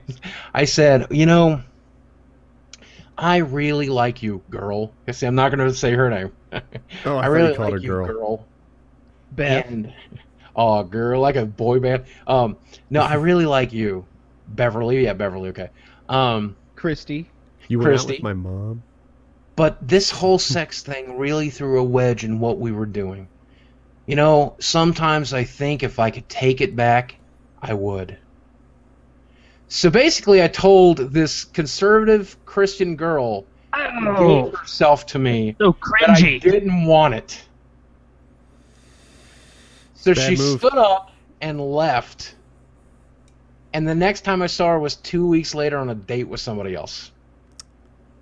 Suits. So it didn't go as well as you thought it would. You went and found somebody who would appreciate that pussy, as crazy as it may But be. I straight up told her, I wish we had never fucked. I wish I hadn't taken your virginity. It wasn't worth the hassle. Sometimes that's true. I figured it out. The show you watched was Arrested Development, and the character was Mabel, or whatever that girl's name was, and she always told people to marry her when they got her age wrong. Am I Was on that target? it? Well, that might have been it. That might have been it. But no, this would have been earlier than Arrested Development, though. I think Would it was it? some wacky movie, Okay. like a Jim Carrey style character or In something. any case, that's quite a nightmare you had, and that's a good story. Yeah, that's horrific. Those are two awful things to say in rapid succession to the same But- person. That happened so early on in my dating career that I got the worst completely out of the way. The first two relationships, I fucked up all that I was ever going to fuck up, and from then on out, I was a perfect gentleman. Yeah, so now you've Really gone thin pro. gentleman, That but was still early pro. in your dating career. You were just amateur at the time. Now Right, you're yeah, I pro. didn't know what I was doing yet. Yeah, that makes sense. I've been practicing with my bow like about an hour every day, and I've got this idea that I'm gonna go deer hunting with it and maybe shoot a squirrel with it.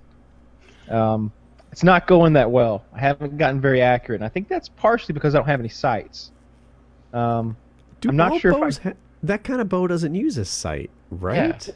You would know. can get sights for it, so that you've got a peep sight back here and a pin sight up there, and you draw back and look, and then you let go. But I'm just pointing, and I don't think I'm as accurate as I could be if I were aiming. So I've never used a bow with a sight before, but it seems like because the path of the arrow is so curved compared to a bullet, that sight would only be accurate in a small distance range, right? No, they 60, 70, 80 yards. Shooting a bow is a lot like shooting a rifle. They're extremely accurate. Like a modern compound bow is more accurate than your rifle, probably. It's extremely That seems accurate. unlikely. More accurate than a How is rifle? that possible? The bullets, the arrows will all touch and be in the same hole at 30 yards. Most pistols can't do that. Well, only because, that's actually probably true. But I don't know. Super accurate, I promise you. And you've got so much tension with the thing, you're able to hold it much steadier than you can a rifle. how much So you're was your better. bow? That bow was I don't know, Is that a a couple bad $100. question? Wait, I'm sorry, I Couple talked over you. $100. A couple hundred. But a good compound bow, I think, are like $600-700 maybe. How much is a... So I was thinking, I'd love to have a bow around just for goofing about, because I'm going to have a property that might need some, bowing. Get a So- crossbow. I feel like I want a normal bow. Well, a compound bow is I mean, you got to practice. That's the other thing. Like you can't get good enough to shoot anything without practicing a bunch.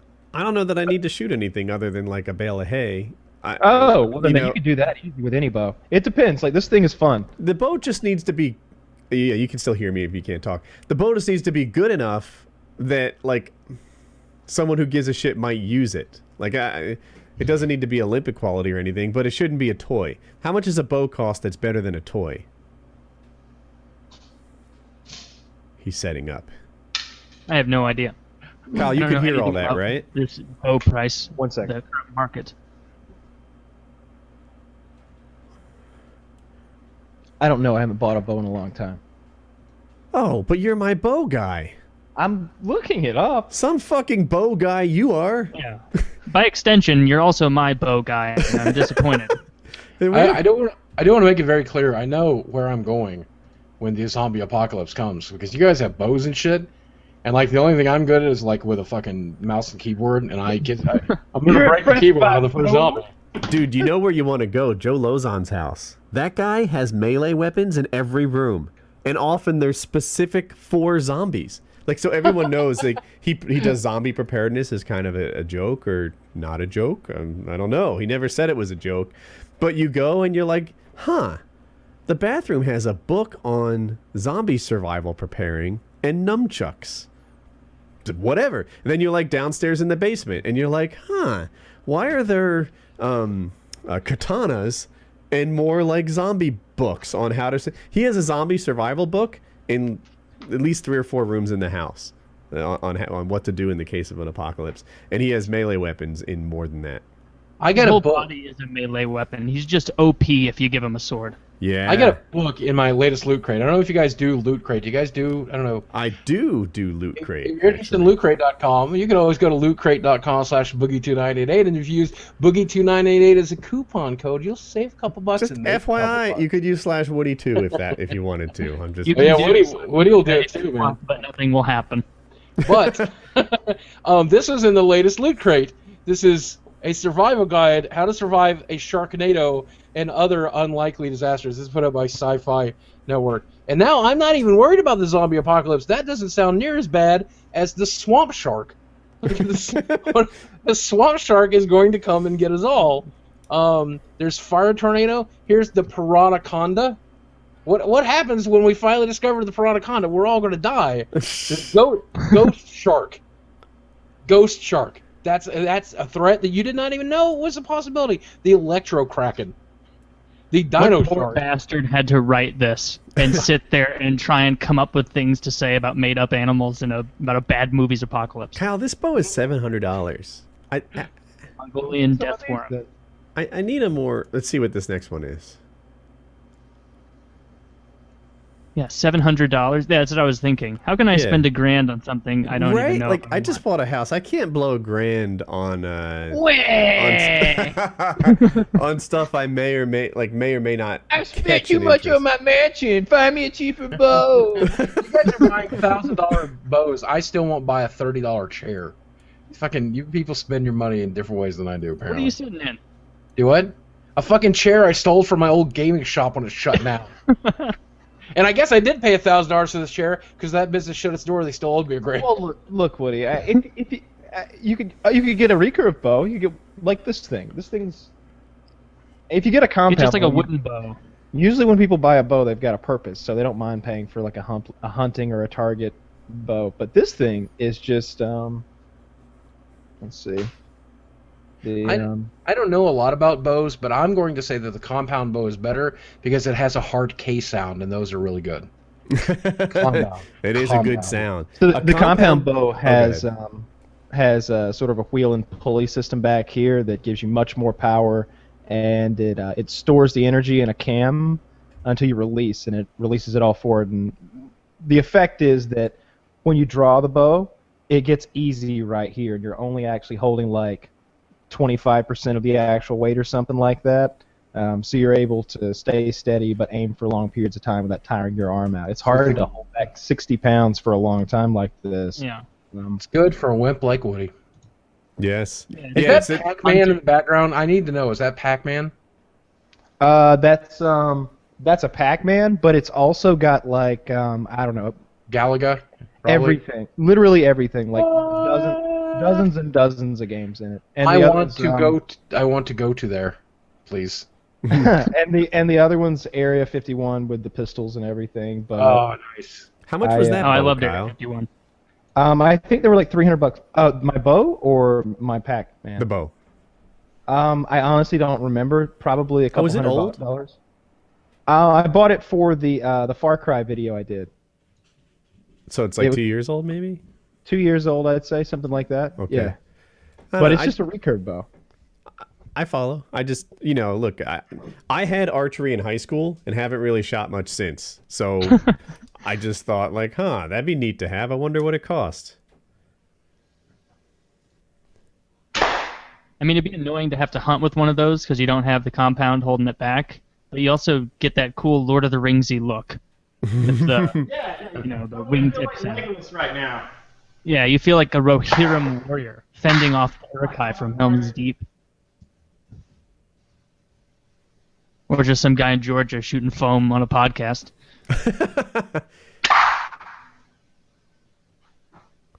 See, I like that.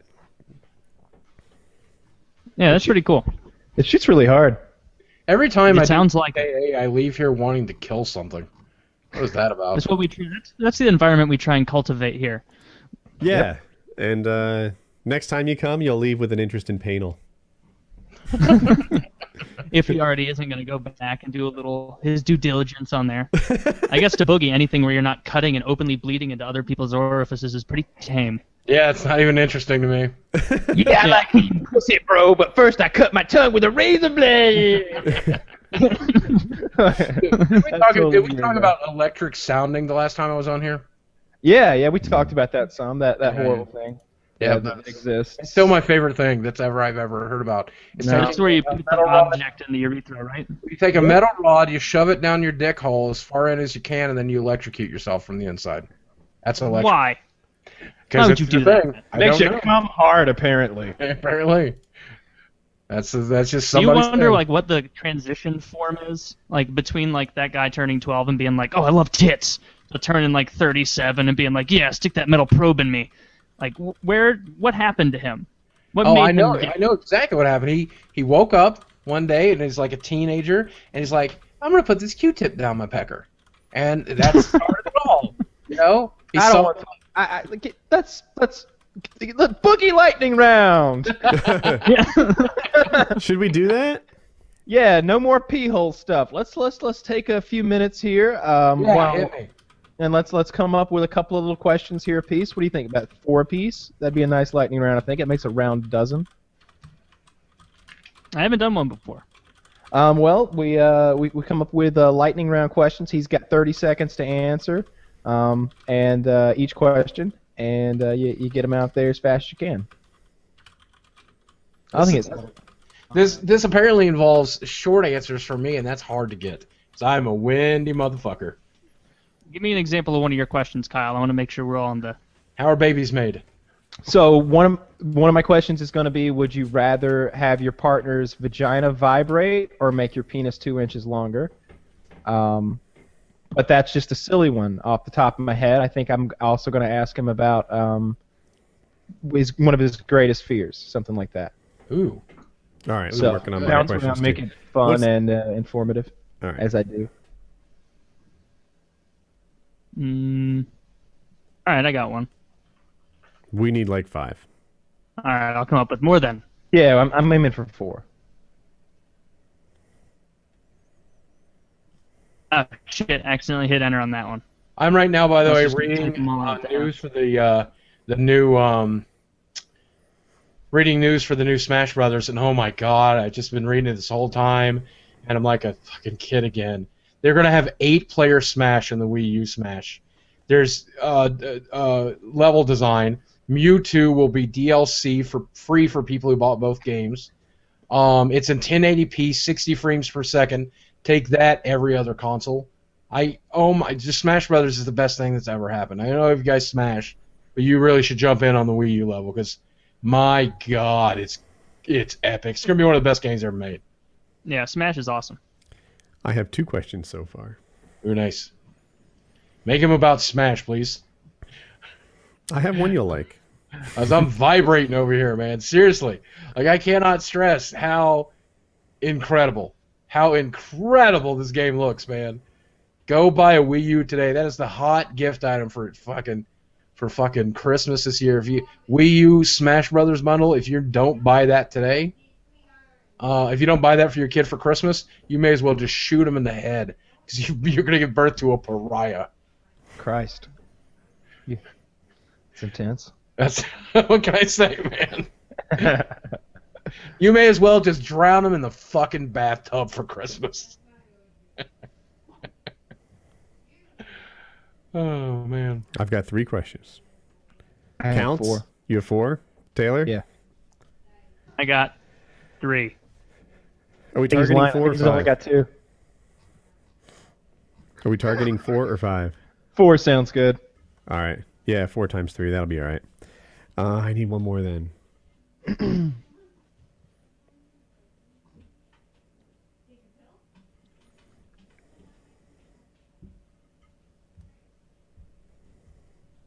Got dead air.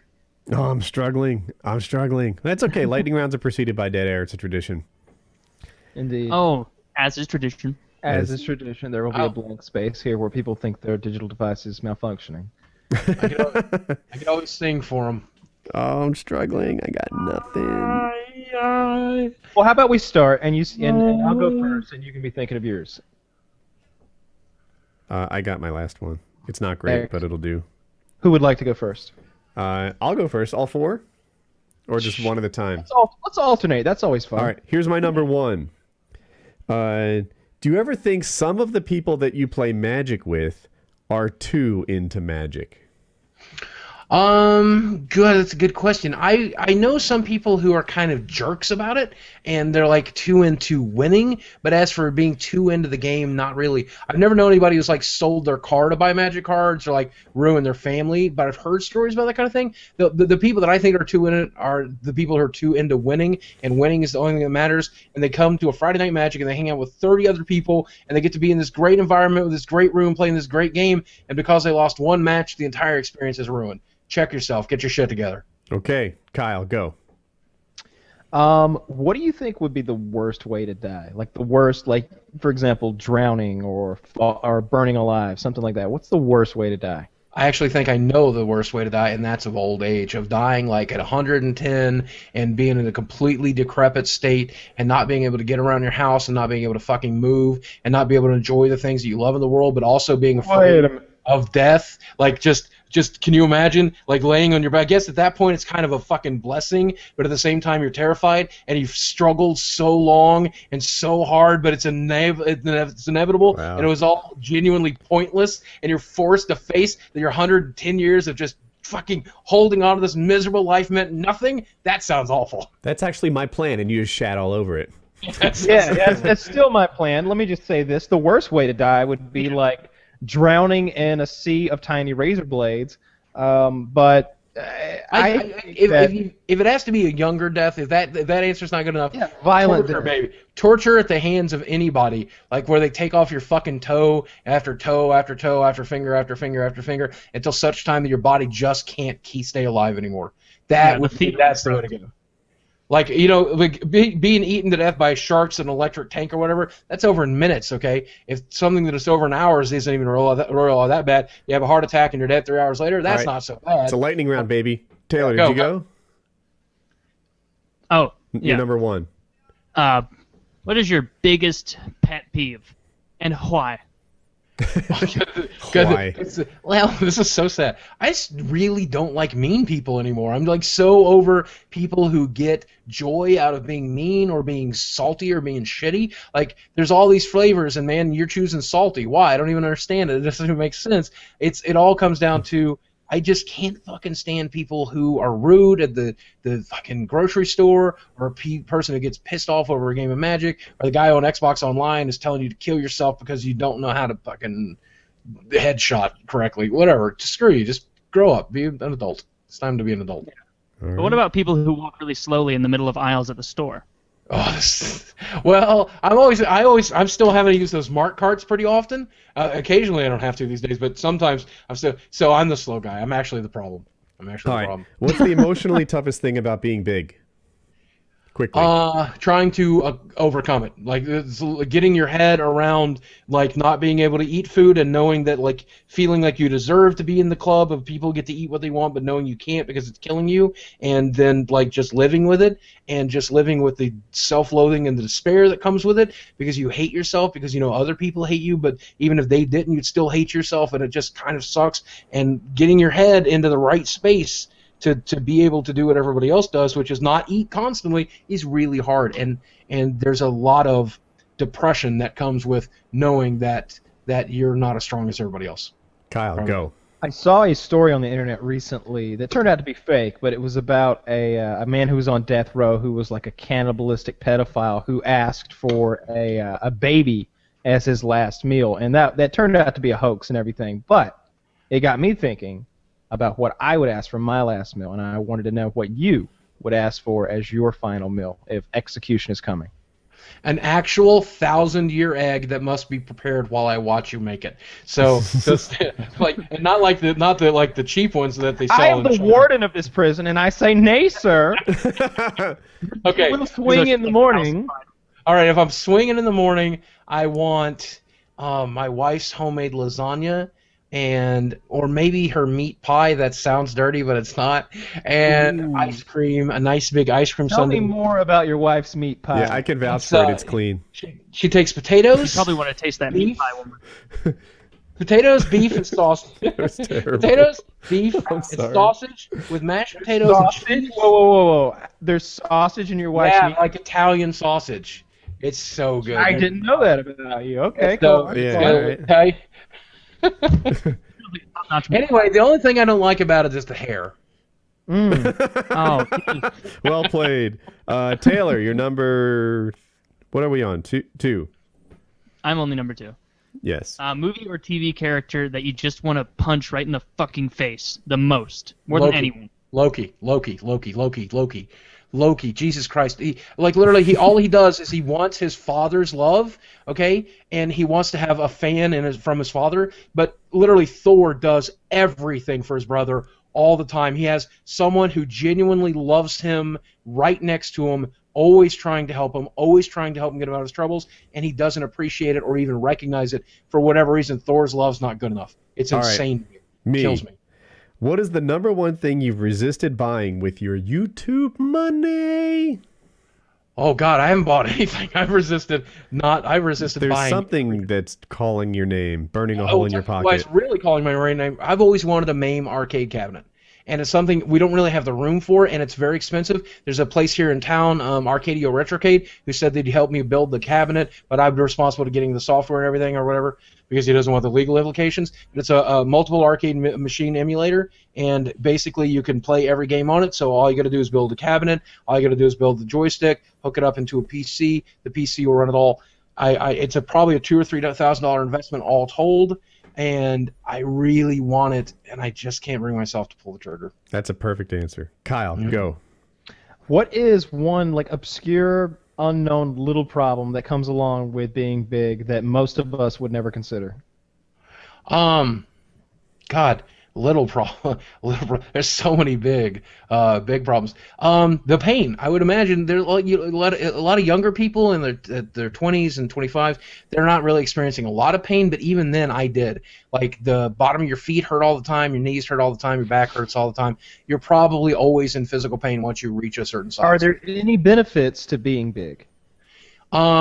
There was a benefit that I don't get to enjoy anymore, but it was just not giving a shit about what you ate. Like you could go to a buffet and get your money's worth, or you could go to the McDonald's drive-thru and really abuse that dollar menu. I do that from time to time too. I was thinking maybe if there was a situation where you needed to, being heavy would actually come in to your advantage. If you find someone who's attracted to fat people, which I've managed to do, and then you were the bee's knees to that person, and they're like, oh my God, I will literally do anything for you to be inside me. And you're just like, all right, girl, let's think of some fucked up shit for you to do, I guess. That's I don't great. know. Yeah. Let's hope your buddy finds somebody that likes being fucked up ripped apart. Jerry. All right, Taylor, you're number 3. Number 3, favorite sex position. Well, at my size, there's pretty much only one, which is cowgirl. So I guess I'm gonna go with that favorite. Cowgirl and reverse cowgirl, I'd imagine. Well, yeah, right. But you want the intimacy, you want access to the front, oh, you fag. There's stuff there. But you're a fag for the way you have sex with women. Here, I think every guy really enjoys doggy. I mean, it's a lot of fun. There's the point of entry is nice. It's just exciting. So that's something I'd also like to be able to get back to doing one day. But it's right now, I'm lucky that I can copulate it all. I was blessed with a certain amount, because I've talked to other guys at my size who have no accessibility down there at all whatsoever. I'm very blessed in that we have good genetics in the family, and fortunately, what I have down there... Are you telling me you have a giant cock? No, I'm just saying that even at my size, it's still usable. That's what I'm saying. Oh, I thought you were like, yeah, other people, but fortunately I'm 16 inches long, so even though I've got like 8 inches of fat, there's a plenty left. If we're talking about my dick, I'll just be honest with you. As a teenager, before I really put on the weight, I was not embarrassed in the locker room at all. I was very happy. And then as I put on the weight, I'm grateful for that because I still have it. Swing low, and it just keeps sweet boogie dick. Well, that's a good motivational thing for you. Right. Well, they say for every 100 pounds you are overweight, you lose about an inch in usability. So that's something to consider. So if you were clocking 5 inches and you weigh 500 pounds, you could have some issues. Then it's just an acorn cap pushed into some Play-Doh at that point. Yeah. Nice visual. Like a baby mushroom trying to emerge from the soft soil. Is it me? Is it me at 4? Taylor, you just did your 3, right? All right. Android or iPhone? Yeah, I did sex position. I like my iPad, but I like my Note 3. I don't know if I'm going to upgrade to the Note 4 or not, because I'm still very happy with the Note 3, but I love a Note 3. I was tempted to get an iPhone Plus, but at the end of the day, I'm so satisfied with this product, there's no reason to try a new OS or whatever. But I love my iPad. I would never want an Android tablet. I'm very happy with my iPad. Love my Android phone. Kyle? When you die, if you could somehow, put your consciousness inside of a super machine thinking computer, would you do that rather than face the unknown? Absolutely, because I'm almost entirely certain that the unknown is nothing. What video games would you play once you were on the inside? Because God. now you can play any video game from like FPS for reals. And okay, man, the Borderlands world is really fun. I would really like to bounce around on the moon and kill stuff. But at the same time, I'm pretty sure it's time to get really into a lot of those datings and sex sims, because that sounds like well played. Right. I was like, I need a safe environment. Is it Tapper? The bartender game? Oh, right. That's not gonna. Worst case scenario, he drops a beer. He'll be all right. Yeah, but when you drop a beer, the game ends. I think they kill you. Oh, I didn't know. Yeah, so you don't know. Taylor, last question. All right, Boogie, you've read the Game of Thrones books, right? No, and I've never seen the show. I am the worst person. Never mind, I won't ask that question. Who's your favorite stand-up act? God, that is a tough question, because I would say that George Carlin was a huge favorite of mine. Mitch Hedberg, another huge favorite of mine. It's really depressing to see both of those two people gone, even though their comedy was completely different. If I have to pick somebody who's alive now, I really relate a lot to Louis C.K.'s later work, like the better stuff, like post the TV show, basically after he went bald. The dude is funny, but I really like his kind of introspective and his perspective on life. He's brilliant. He's just brilliant. I really get what he's trying to say, and it's very Carlin-esque. He's kind of like Carlin light. But actually, to be honest with you, I guess the person I'm really obsessed with right now, but I didn't immediately come to mind because you say stand-up, is Bo Burnham. My God, am I obsessed with Bo Burnham. Like he might need to get a restraining order level of obsession with Bo Burnham. And my wife is right along with me, so if I'm ever like, honey, let's pack up a car and let's go steal Bo Burnham, she's going to be like, okay. I've already prepared a bag for this exact scenario, Steve. Yeah, he does a lot of singing as well, which right, he's I have to be in the mood for singing, because if like you just spring singing on me in any TV show, or anything, I'm just like, don't fucking trick me into watching your singing. No, let me know. Fucking Scrooge. His latest show, I've got to be in the mood for singing. You Or when keep they just do that singing thing on where me, and they're I'm not in the mood. Fuck yourself. No, it's true. Like, his latest show is called What? Period, and it's available entirely free on YouTube. He just gave it away. He produced it himself and gave it away because I guess he hates money. I don't know. But it's only got like a few million views, which is really depressing because it deserves all the views. And if you haven't watched it, it's part stand-up. Is it It's a full like 90-minute comedy routine show. It's like part one-man show, part song. Nobody bought it. That's what happened. Right? No, he produced it with the intention of he used his own money.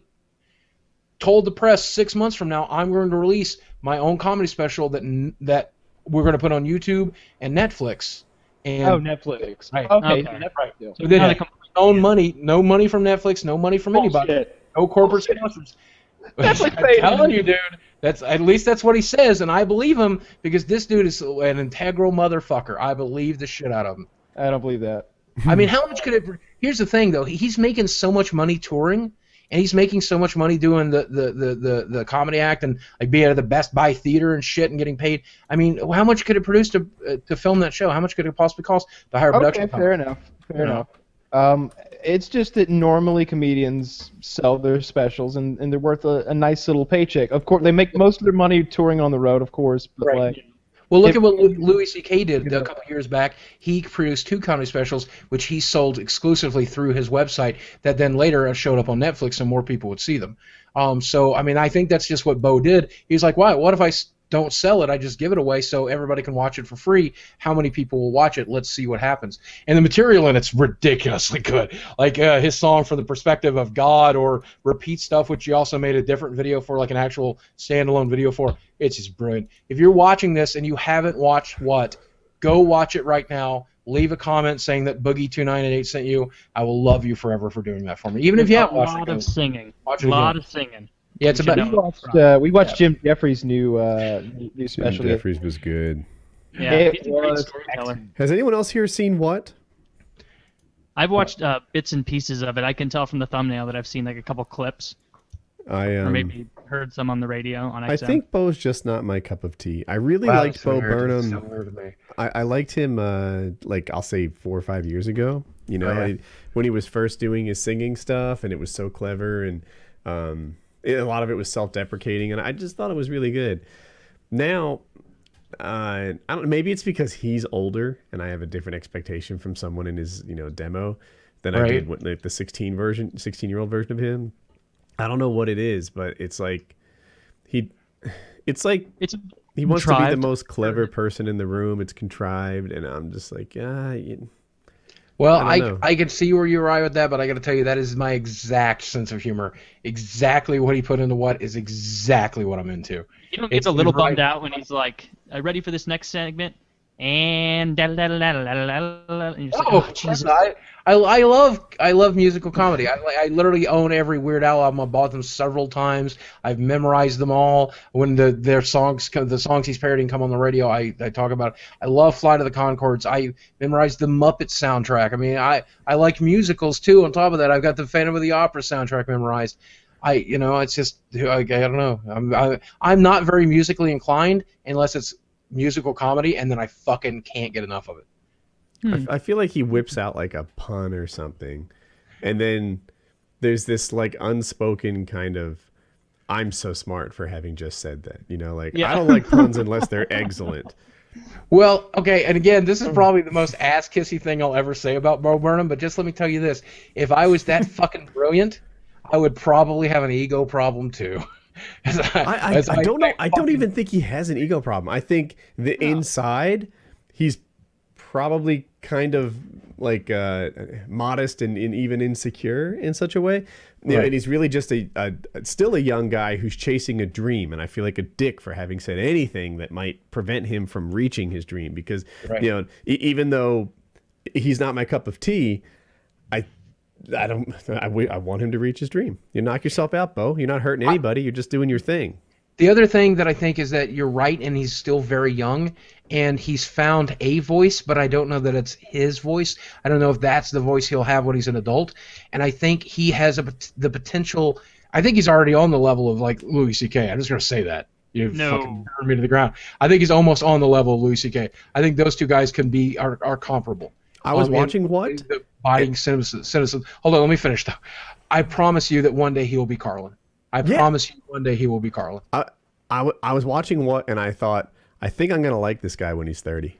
Yeah. You know, like. Wait, you're saying one day Louis will be Carlin or one day Bo? No, I'm saying I think Louis is pretty close to Carlin now, and I think he's definitely getting there. But I think one day when Bo is in his 40s and he's really seen all the shit there is to see in this world, and he already sees it clearer than most other people. I think eventually when he's 30 or 40, he's going to see the world exactly the same way Carlin saw it. And he's going to just be phenomenal. And of course, he'll probably still play records, play music while he does it too, because that's his thing. But I think he'll be the musical Carlin. I think he'll be just as cynical and just as fucking, because his level of cynicism right now is perfect. I can't believe he gets away with making Hitler jokes. I can't believe somebody in modern day is getting by with making fun of the music industry, and he's a musician. And then they sell his album for him. I can't believe he gets away with what he gets away with. He's already untouchable. God knows what he could do with it and what he will do with it. I'm sorry, I'll talk about Bo Burnham until the end of this fucking thing, just to be clear. If you've got more questions, you better hit me. Oh, we're done, I think. Okay, good. I like how positive you are about everything. Because it's a stark contrast to, I guess, everyone else on the show. Well, again, and it all comes down to way too goddamn happy. Yeah. I once left out of a moving car to keep my mother from clawing out the rest of my left eyeball. So I realized that I'm living on borrowed time, and I am so fucking glad to be here. I'm just so fucking glad that I have a YouTube channel, and I have a wife, and I have a little money in the bank, and I get to play the games I always wanted to play, and I get to hang out with you guys. How can you not be positive? This world is fucking miraculous, and it's shitty as it is, and it is really shitty. It's not that shitty for me right now, and I'm really happy about that. I don't know. You don't have a main cabinet. Oh, God damn it. I want it so bad. That's what I tell my wife. I'm like, honey, that's what I want for Christmas. Use my money. Just make it happen. And she's going to do it. I'm going to be so happy. That would be cool. I like that idea. Huh. Hopefully she watches this PKA, and then I won't even have to tell her. She'll just know. That would be perfect. She'll be able to tell you at Christmas then when she gets it for you. How did you know? Well, I heard you on that disgusting podcast, and just right after the hour-long shit capade, I heard. Yeah, in between Panel bidet shoving talk, a Q-tip in your dick. in between Panel bidet talk and that shit that Jerry's into, I heard you wanted this gift Christmas gift. Yeah. Oh, it's great. I'm glad that I don't know if the show is always as disgusting as it is when I'm on, but I like making it disgusting because this is what I'm into. I like talking about this shit. I just never get to, man. Well, I used to have a comedy routine that I wrote when I was a teenager, and it's some really fucked up shit. It's all like crazy blue material, and it's so blue I won't even do it here. To me, what is blue? Like blue as in like offensive, non-family friendly, dirty. Is this a term that everyone else knew here? Or? No, I think I'm probably. I mean, I don't even know if comedians still use it, but at the time, that's how comedians would refer to. Taylor and Kyle, did you know what blue meant? Taylor? Yeah, I'd heard of that. You'd heard. Okay. I don't know if 50, it's still 50. used, but I've heard of Carlin was pretty blue. Because that's what I wanted to be. I wanted to be a stand-up comic. Unfortunately, I'm not very good at standing up, so that never happened. But I'm very good at sitting, and that's what I do on YouTube now. I like to think of myself as a sit-down comedian. Not particularly good. One of those. Do what? There's already one of those. Isn't that what's his name? Capper. That's what Asa Capper says. He's got what's his condition? Is it cerebral palsy? What's wrong with him? He's a quadriplegic because of an accident. That's right. Jesus Christ, I remember now. It was the car accident. Yep. He told me that was a horrible story. He just woke up and was a quadriplegic. That's so awful. Oh man. I remember now. I don't know how that guy was so positive. I was on an episode with him, I think. Yeah, Very he up- always stays positive. He's always like upbeat and happy to be there. I think the reason people like that, or people like me who face tragedy, obviously his tragedy much worse than mine, quite clearly. I'm not saying that I can compare what I've gone through to what he's gone through, but I think people that have faced tragedy, the reason they are so particularly positive is because they realize what they almost lost. Like, I almost lost this, so yeah, of course I'm super happy to have it. How can I not be? You know, like I almost don't have this. There was a really good chance that that was going to be the end for me, and everything else is free shit from here on out. And who doesn't like free shit? You know? Nobody. But the problem is nobody realizes that what they're experiencing right now is free shit. You're not entitled to anything. It's a miracle you made it out of your mother's womb. It's a miracle you lived to the age of 4. It's a miracle you haven't fucking killed yourself or 6 other people and yourself while texting, you fucking idiot. Sit down your phone and concentrate while you drive, you piece of shit. Okay, I'm sorry. He makes a strong point. Yes. That's how Jeremy had most of his accidents. Texting? From texting. Yeah, he was texting and driving when he flipped his first truck. I'm not sure if it's better or worse that Jackie manages to hit shit while she's paying full attention. Let's not judge. Let it go. She hasn't Speaking hit of anything in gender a little stereotypes, my wife is a better driver than me. That's why I don't drive anymore. I haven't driven in like 3 years. I haven't owned a car in a year. I don't even care. I don't even care. Just let her take me everywhere. I'm Nice honestly to not her. too sure who's the better driver at Woody's house. while. I don't hit things. You're not very good at getting places, though. And that's kind of what driving cars is about. It's a big tenet of driving. It's not like we're playing, let's not hit anything! We're playing like, let's get over there to that place in a timely fashion. Like, they're not hitting anything, just kind of goes without saying for the rest of us. But Not for her. Not always, but, you know, the getting there thing, you know, for you is... we joke about that, but let's think about the last PKA adventure. Which one of us was better at getting to the places? And it was me, clearly. I was waiting on you at the gas station that morning. I was already there. Good point. But who swallowed more river water? I don't know. For some reason, Aquaman was on the shore, so I had to go. I was in and do talking it about myself. the rafting and zipline thing. When we went all over the 3 different states, you had so much trouble getting there that I would take the lead on almost every drive. I wanted you to. You're such an old man about those blinkers, those turn signals. That's not even true. It happened before that and after that. And at the time, he blamed it on his OnStar, saying it said was the OnStar. Chiz will attest the OnStar was doing weird stuff. Instead of like understanding that the road was like curved, like every curve to it seemed like an intersecting road. So it would like you get it to the curve and it would say, "Continue onward on Highway 144 for 3/4 of a mile." Bing. So bing, I think I speak for all the continue viewers onward. when I say we got lost somewhere in there, but the key takeaway was that Kyle was making random turns into like dead-end roads and subdivisions, so I took the lead. No. That's where my OnStar led me, and we went through there, and there were no dead ends. We got where we were going. Like, I can't help it if my OnStar did something weird in the mountains. That has We're in nothing to like do with Interstate my 548, and he's like, "Oh, perhaps Here's this dirt one road thing is I our can next do, turn." though. I can drive to Atlanta right now, and I can take you right to pretty much anything you ask me to. I can take you to Athens, Georgia, and do that. Anderson, South Carolina, Greenville, South Carolina, many cities and many areas. I could do that. I don't know. Oh, man of I don't culture. know if you could get. Fuck you. I don't know. I don't could know take if you you to can get Athens me and lost. Atlanta. From Atlanta I'm just to like Athens, naming- I know it all. What I'm getting at here is that I don't think Woody could get me to Longhorns in his hometown. I can. That's not even true. You couldn't last time because Jackie had to. That's not even true. That's how I remember It's it. right by the movie theater. I know exactly where it is. Guys, I can't handle all this fighting. Listen, I know how we can agree on this. At least you're both better at getting places than Wings, because Wings didn't show up for that. Wings didn't That's show true. up. Wings didn't show up. At least we. You're killing it. Oh, I feel Yeah, I bad. don't I don't like want to you. Hey, participate all right, in okay, any more I'm Wings just kidding. talk. I love you, Wings. Hey, gets isn't immortalized. OnStar like ancient fucking technology? Have you heard of Google Maps? Because what is even happening? Why don't you fucking use MapQuest and print out directions over there? Dude, What the OnStar fuck is are you doing using awesome. OnStar? I don't think Was it you've used 1996? Have you used OnStar is OnStar? awesome. Here's the beauty of OnStar. You press a button like on your rearview mirror in your car, and in seconds, like less than 5, you're talking to a human. And you say, hey, you know what? I feel like pancakes. You know, where can I get pancakes right now?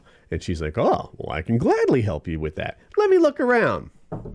How's IHOP? Nah, whores work at IHOP. Yeah, they do. How about Denny's? All right, route me to the local Denny's. I'm sending those instructions to your car right now. They plug in the address into your car, and then it tells you how to get there. Wow, that's a miracle. 1992 Boogie's really impressed with this. It's extremely convenient. You hear that, Boogie? You can get to any pancake place in the whole area. No, you can do it. But like, are you kidding me? I know where every pancake place is in America. No, like let's say, okay, we were in South Carolina. I think it was Kyle and I and Kitty. We're in South Carolina, and it was a holiday, and places were closed. Like in a busy place, if it's a holiday, they're all open and like running sales. In a little town, they're all closed. So we're like, hey, who's open right now where we can get a breakfast? And she starts looking around and finding which stores are open and which stores are closed, and she takes us there. Google Maps won't do that. Yes, it does. Actually, you've used, well, it kind of, actually, that is pretty good. I'm not going to lie. All right. OnStar 1. It's Google also Maps, an emergency 600,000. service. Like they'll route an ambulance straight to your car and shit. So like it's 911, like literally on any cell phone, even one that's deactivated. Yeah, but not if you don't have service. This thing has a satellite phone in it. That is different. That is actually pretty good. Like if you're going to, and you guys do that too. You guys go out in the fucking 4-wheeling in the middle of nowhere, right? Last time we were in a place where there was no cell phone service, but my phone had like satellite phone service. However, all right. Well, I shouldn't have been so salty. More you guys than that, if right. you lock your keys in your car, OnStar around here, motherfucker, you can't be wrong place. If you lock your keys in your car, I've been paying $9 a month for a long time. You can call OnStar on the phone and say, hey, you know what? I locked my keys in my car. And I'll they'll have be like, AAA. no sweat. I'll unlock it for you. And they send a signal from space and unlock your car. Yeah. Okay, that is pretty impressive, actually. Because AAA, they gotta get a locksmith there, and you gotta wait on the side of the road and whatever. Yeah, OnStar has a locksmith. He's in space. You want to talk about dating yourself? I'm all like, I've got the AAA for the 1950s. Yeah, so like, yeah, I guess. They send a darky around with a crew.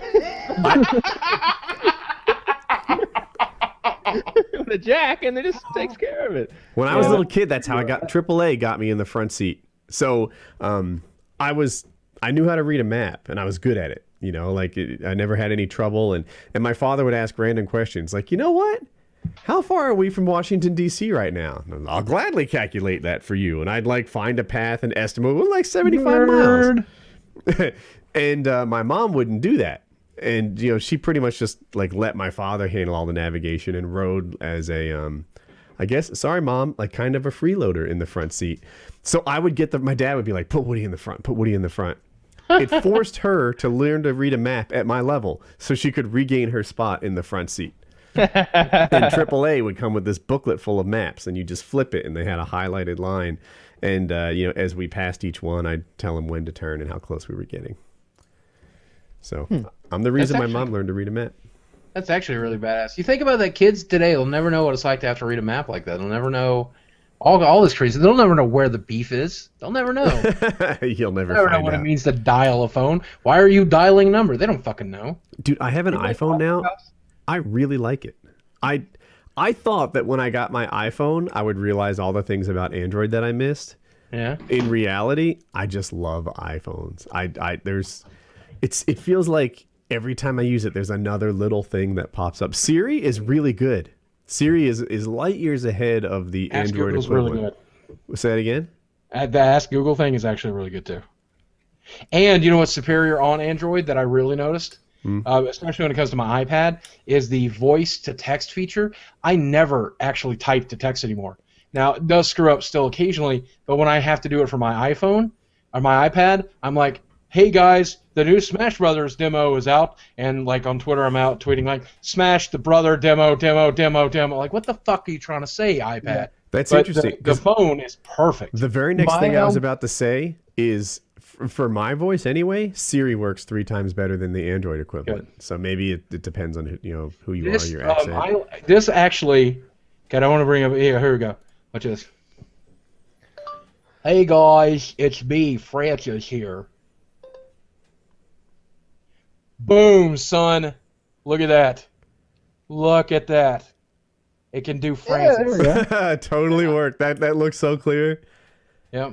And I'm actually really surprised. Again, I've really kind of come around on the Xbox thing because I really like my Xbox. Still like my PlayStation a little better for a lot of purposes, but for like the purposes of watching television or streaming stuff or even multimedia now that patch 2.0 is out, I use it to watch like downloaded shows in the living room all the time now. But Kinect is actually really good for voice once you know how to speak to it. There's a real learning curve because Xbox, I'm not going to say something to trigger somebody's Xbox kids are watching this that way. Do it. Xbox off. Turn off. Yes. Yeah, it's off. Fuck them. Xbox, turn off. Yeah. Yes. I hope that works on somebody. But yeah, it actually, we got an idea. Let's film a Francis video in which he tears up the living room because he can't get the Xbox to recognize him. And that should be super easy, right? And I'm in there like, Xbox, go to TV. And it's like, it does it. And I'm like, God damn you, Xbox. Xbox, start Netflix. And it fucking does. And I'm like, well, we can't shoot this video. Xbox too good. Xbox game too strong, son. I don't know. I haven't used my Xbox in a while for anything but just watching Netflix, and I find the Kinect to be more of a pain. Like it recognizes my dog or something and wants to pause. And we haven't used our PlayStation at all, really. Yeah. I've been playing all the exclusives on them, but obviously if it's on PC, I'm going to play it on PC because I'm an adult. So, no offense. Just kidding. If it's on PC, I play there because I have a big penis. But you can do what you want. Here's a true story. Here's a story that I like to tell every once in a while on stream. You guys may enjoy it. It's about 4 minutes here if I can borrow 4 minutes of airwave for this. And when I played World of Warcraft, I had a guild leader by the name of Joey, and they co-led this couple. And Joey had an Asian accent, and I can't do an Asian accent because number one, it's really offensive, and number two, I just can't for some reason. So I'm going to do a kind of a made-up accent to discuss this. But during Lich King, did you guys play World of Warcraft during Lich King at all? Not me. Okay, there was a train set, and you could set this train set down on the ground, and everybody that was within it would do the train emote as the train was going around, and it would last for like 60 seconds. So everybody would be going, woo, woo, choo choo choo choo choo choo, and all kinds of it's different for every race. So it would spam everybody in the area with a bunch of noise. And you could only do it every 15 or 20 minutes. But my friend also bought a train set, and my other friend also bought a train set. So when we were on 25-man raids, you would lay down your train set, and then everybody would get pissed off. Then you'd lay down another one, and everybody would get pissed off, and you'd lay down another one, and everybody would get pissed off. And you would just chain do it, because by that point, the first guys had reset, so the entire raid, people are screaming about it and turning off sound. So one night, my guild leader comes on just before the raid, and she's like, okay, guys, I want to talk to you for a minute. A lot of people have been complaining about train. Officers have come to me and say, we don't want train. Now, some people don't like train, but some people do like train. And I don't want to hurt anyone, so before raid, you can have train. After raid, after boss is down, you can have train to celebrate.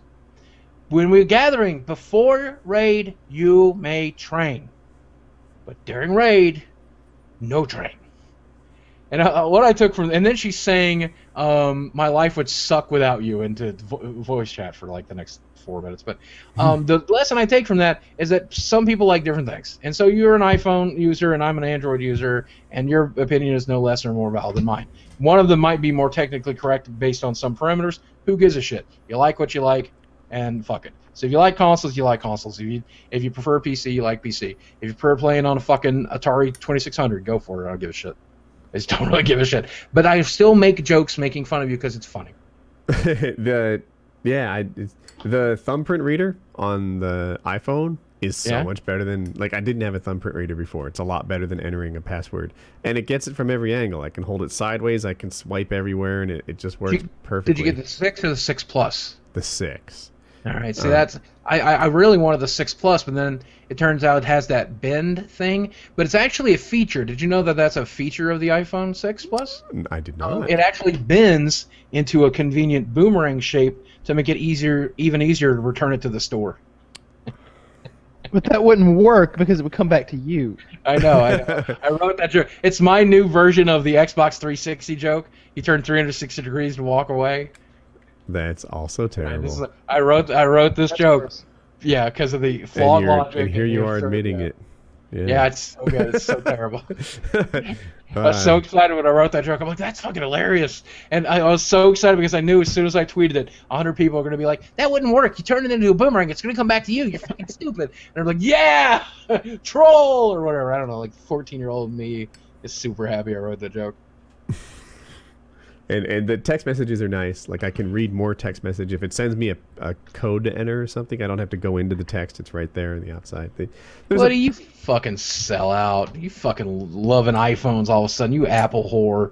I guess so. I also, you know, I have a iMac. No, iMac Air. What the hell do I have? The iPad Air. Nope, not the iPad Air. It's the notebook. Oh, what? Really? Why? Actually, Joe Lozon told me, he's like, you know, you should try it. You'll like it. I was in the market for a smaller notebook, you know, because the one I had was like a gaming notebook. It's big, it's heavy, and I was carrying it everywhere. And sometimes when I travel, like I'm not making a whole video, just one of the portable laptop. And it turned out to be amazing. I've talked about it too much on the show. So in fast forward, battery lasts like 12 hours, it charges in 1. And that blew me away. And then, by the way, if you use it for 6 hours, it charges in 30 minutes. It pretty much always works. And it's super light and it's small and I love everything. Oh, and then it's like a year and a half later, and I don't even want a new one. It's just as fast as it was the day I got it. Say that about a year and a half old Windows machine. Yeah, it's true. If you don't do a refresh, you're pretty much screwed every time after updates and everything else. Yeah, it's a nightmare. Whereas these Macs, they're like Unix machine almost. Oh, they are Unix machines. They just I keep getting told that the editing software is phenomenal. Have you edited much on it? Nope. It's kind of weak for that. Apparently the audio subsystem, even at a hardware and software level, is amazing. I don't know. And the editing software should be the same. It should be Premiere Pro for me. I just flip right over. But the trouble is it's super expensive. Like, it's expensive, but I think it'll last you longer. Like, as I said, with a Windows machine, a year and a half in, you want to refresh the thing and like start all over. With a Mac, 4 or 5 years later, you're like, you know, it's the new software needs a little bit more power, and you're good to go. I don't know. Of course, there's no games for it, so you still need a Windows machine. Right. That's the only thing. Like I don't have a laptop because I don't have a lap. You know. But if I ever invested, I would definitely want to be able to play at least some basic games on it. You know, it's so important to me. I do a lot of Linux work because I own WoodyCraft.net, the world's greatest Minecraft server in the multiverse. Oh, I hear it's really good. It really is actually really good. So I do a lot of Linux works, and the built-in terminal is a really nice way to, like, it's always a pleasure when I start doing admin work on my Mac. I'm like, oh, native Unix, this is so great. And I admin with that. But yeah, I like Macs. I like PCs. But I do have a problem with the way that PCs age. Did some people like Train?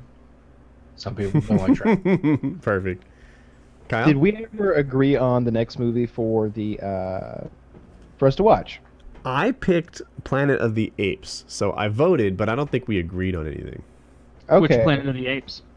They say that we need to start with the reboot one. Kyle, what's it called? Do you know?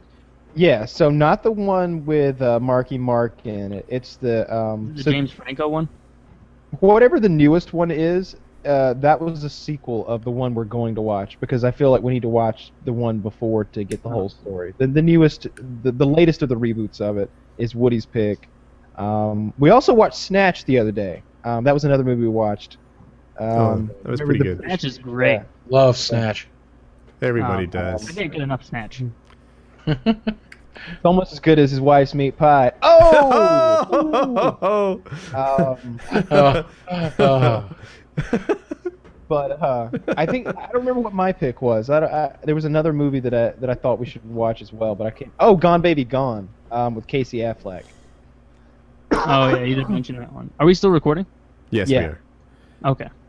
Yeah, we watch it, like, it's oftentimes the viewers will watch the same movie and then we talk about it the following week.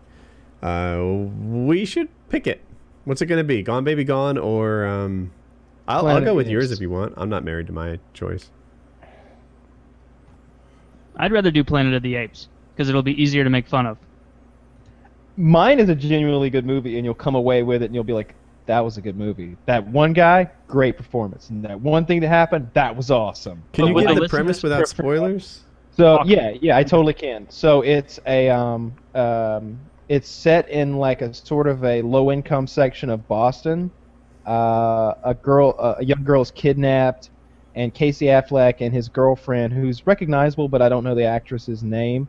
They're like private eyes who have been hired to take the case on and try to find out who took the little girl.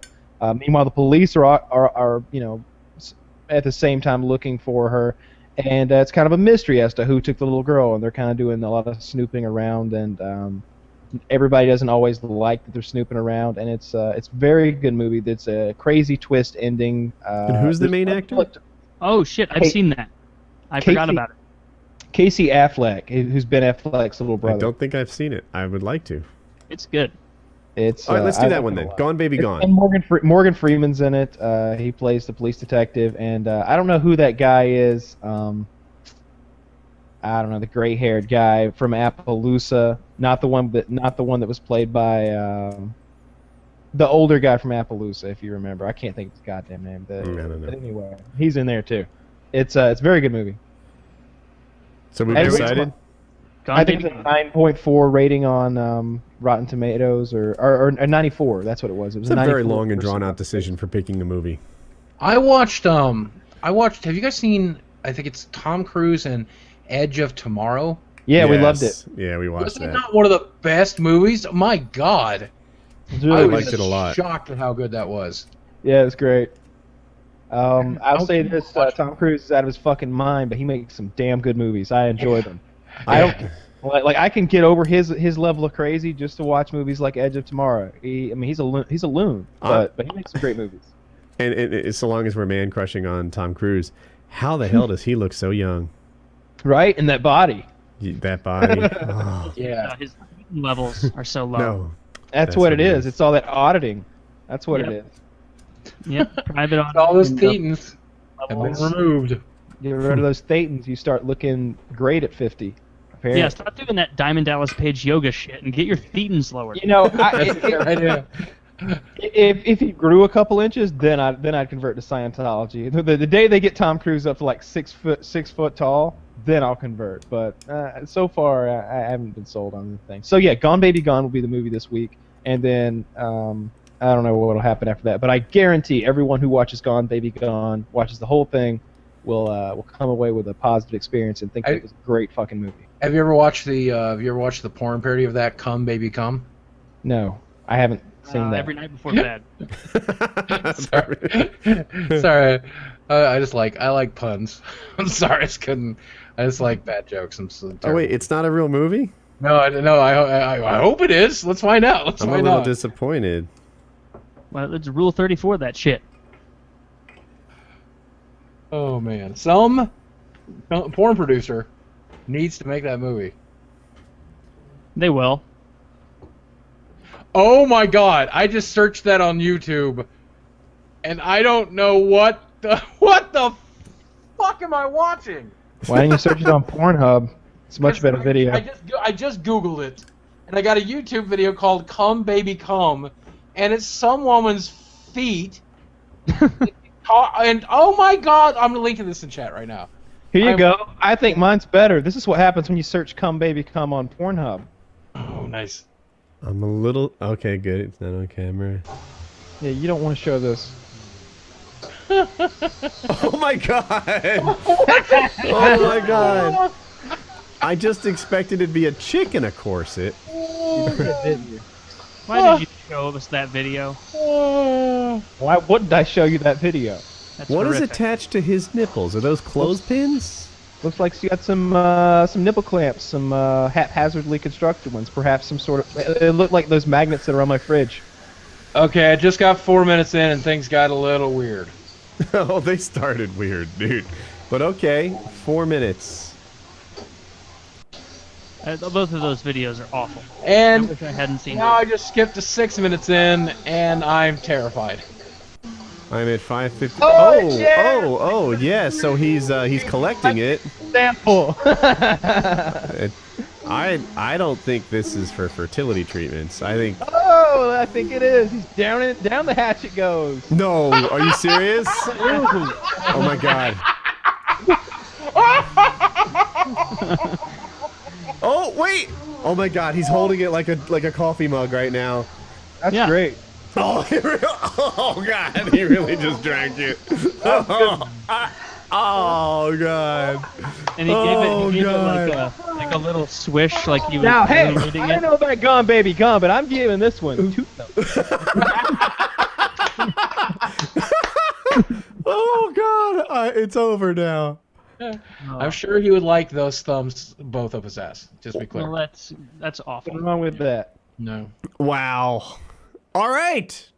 I present to you Painkiller already, episode 203. I thought this was one of our best shows in a long time. I thought it was awesome. Can't not be great with Boogie here. You're a fun dude, man. I love it when you come on the show. I love it agree. when you guys have me here. It's so much fun. I wish I could do it more. Next week, Sugar Rockets. Ooh. Oh, What? yeah, that. What is that, porn? No, the it's rocket's made a out of homemade powdered rocket sugar. No, engine. don't tell him. Just tease it. Tease I'm gonna make a it. Gatling gun of them and drink it, and it's gonna launch them all. It's gonna be great.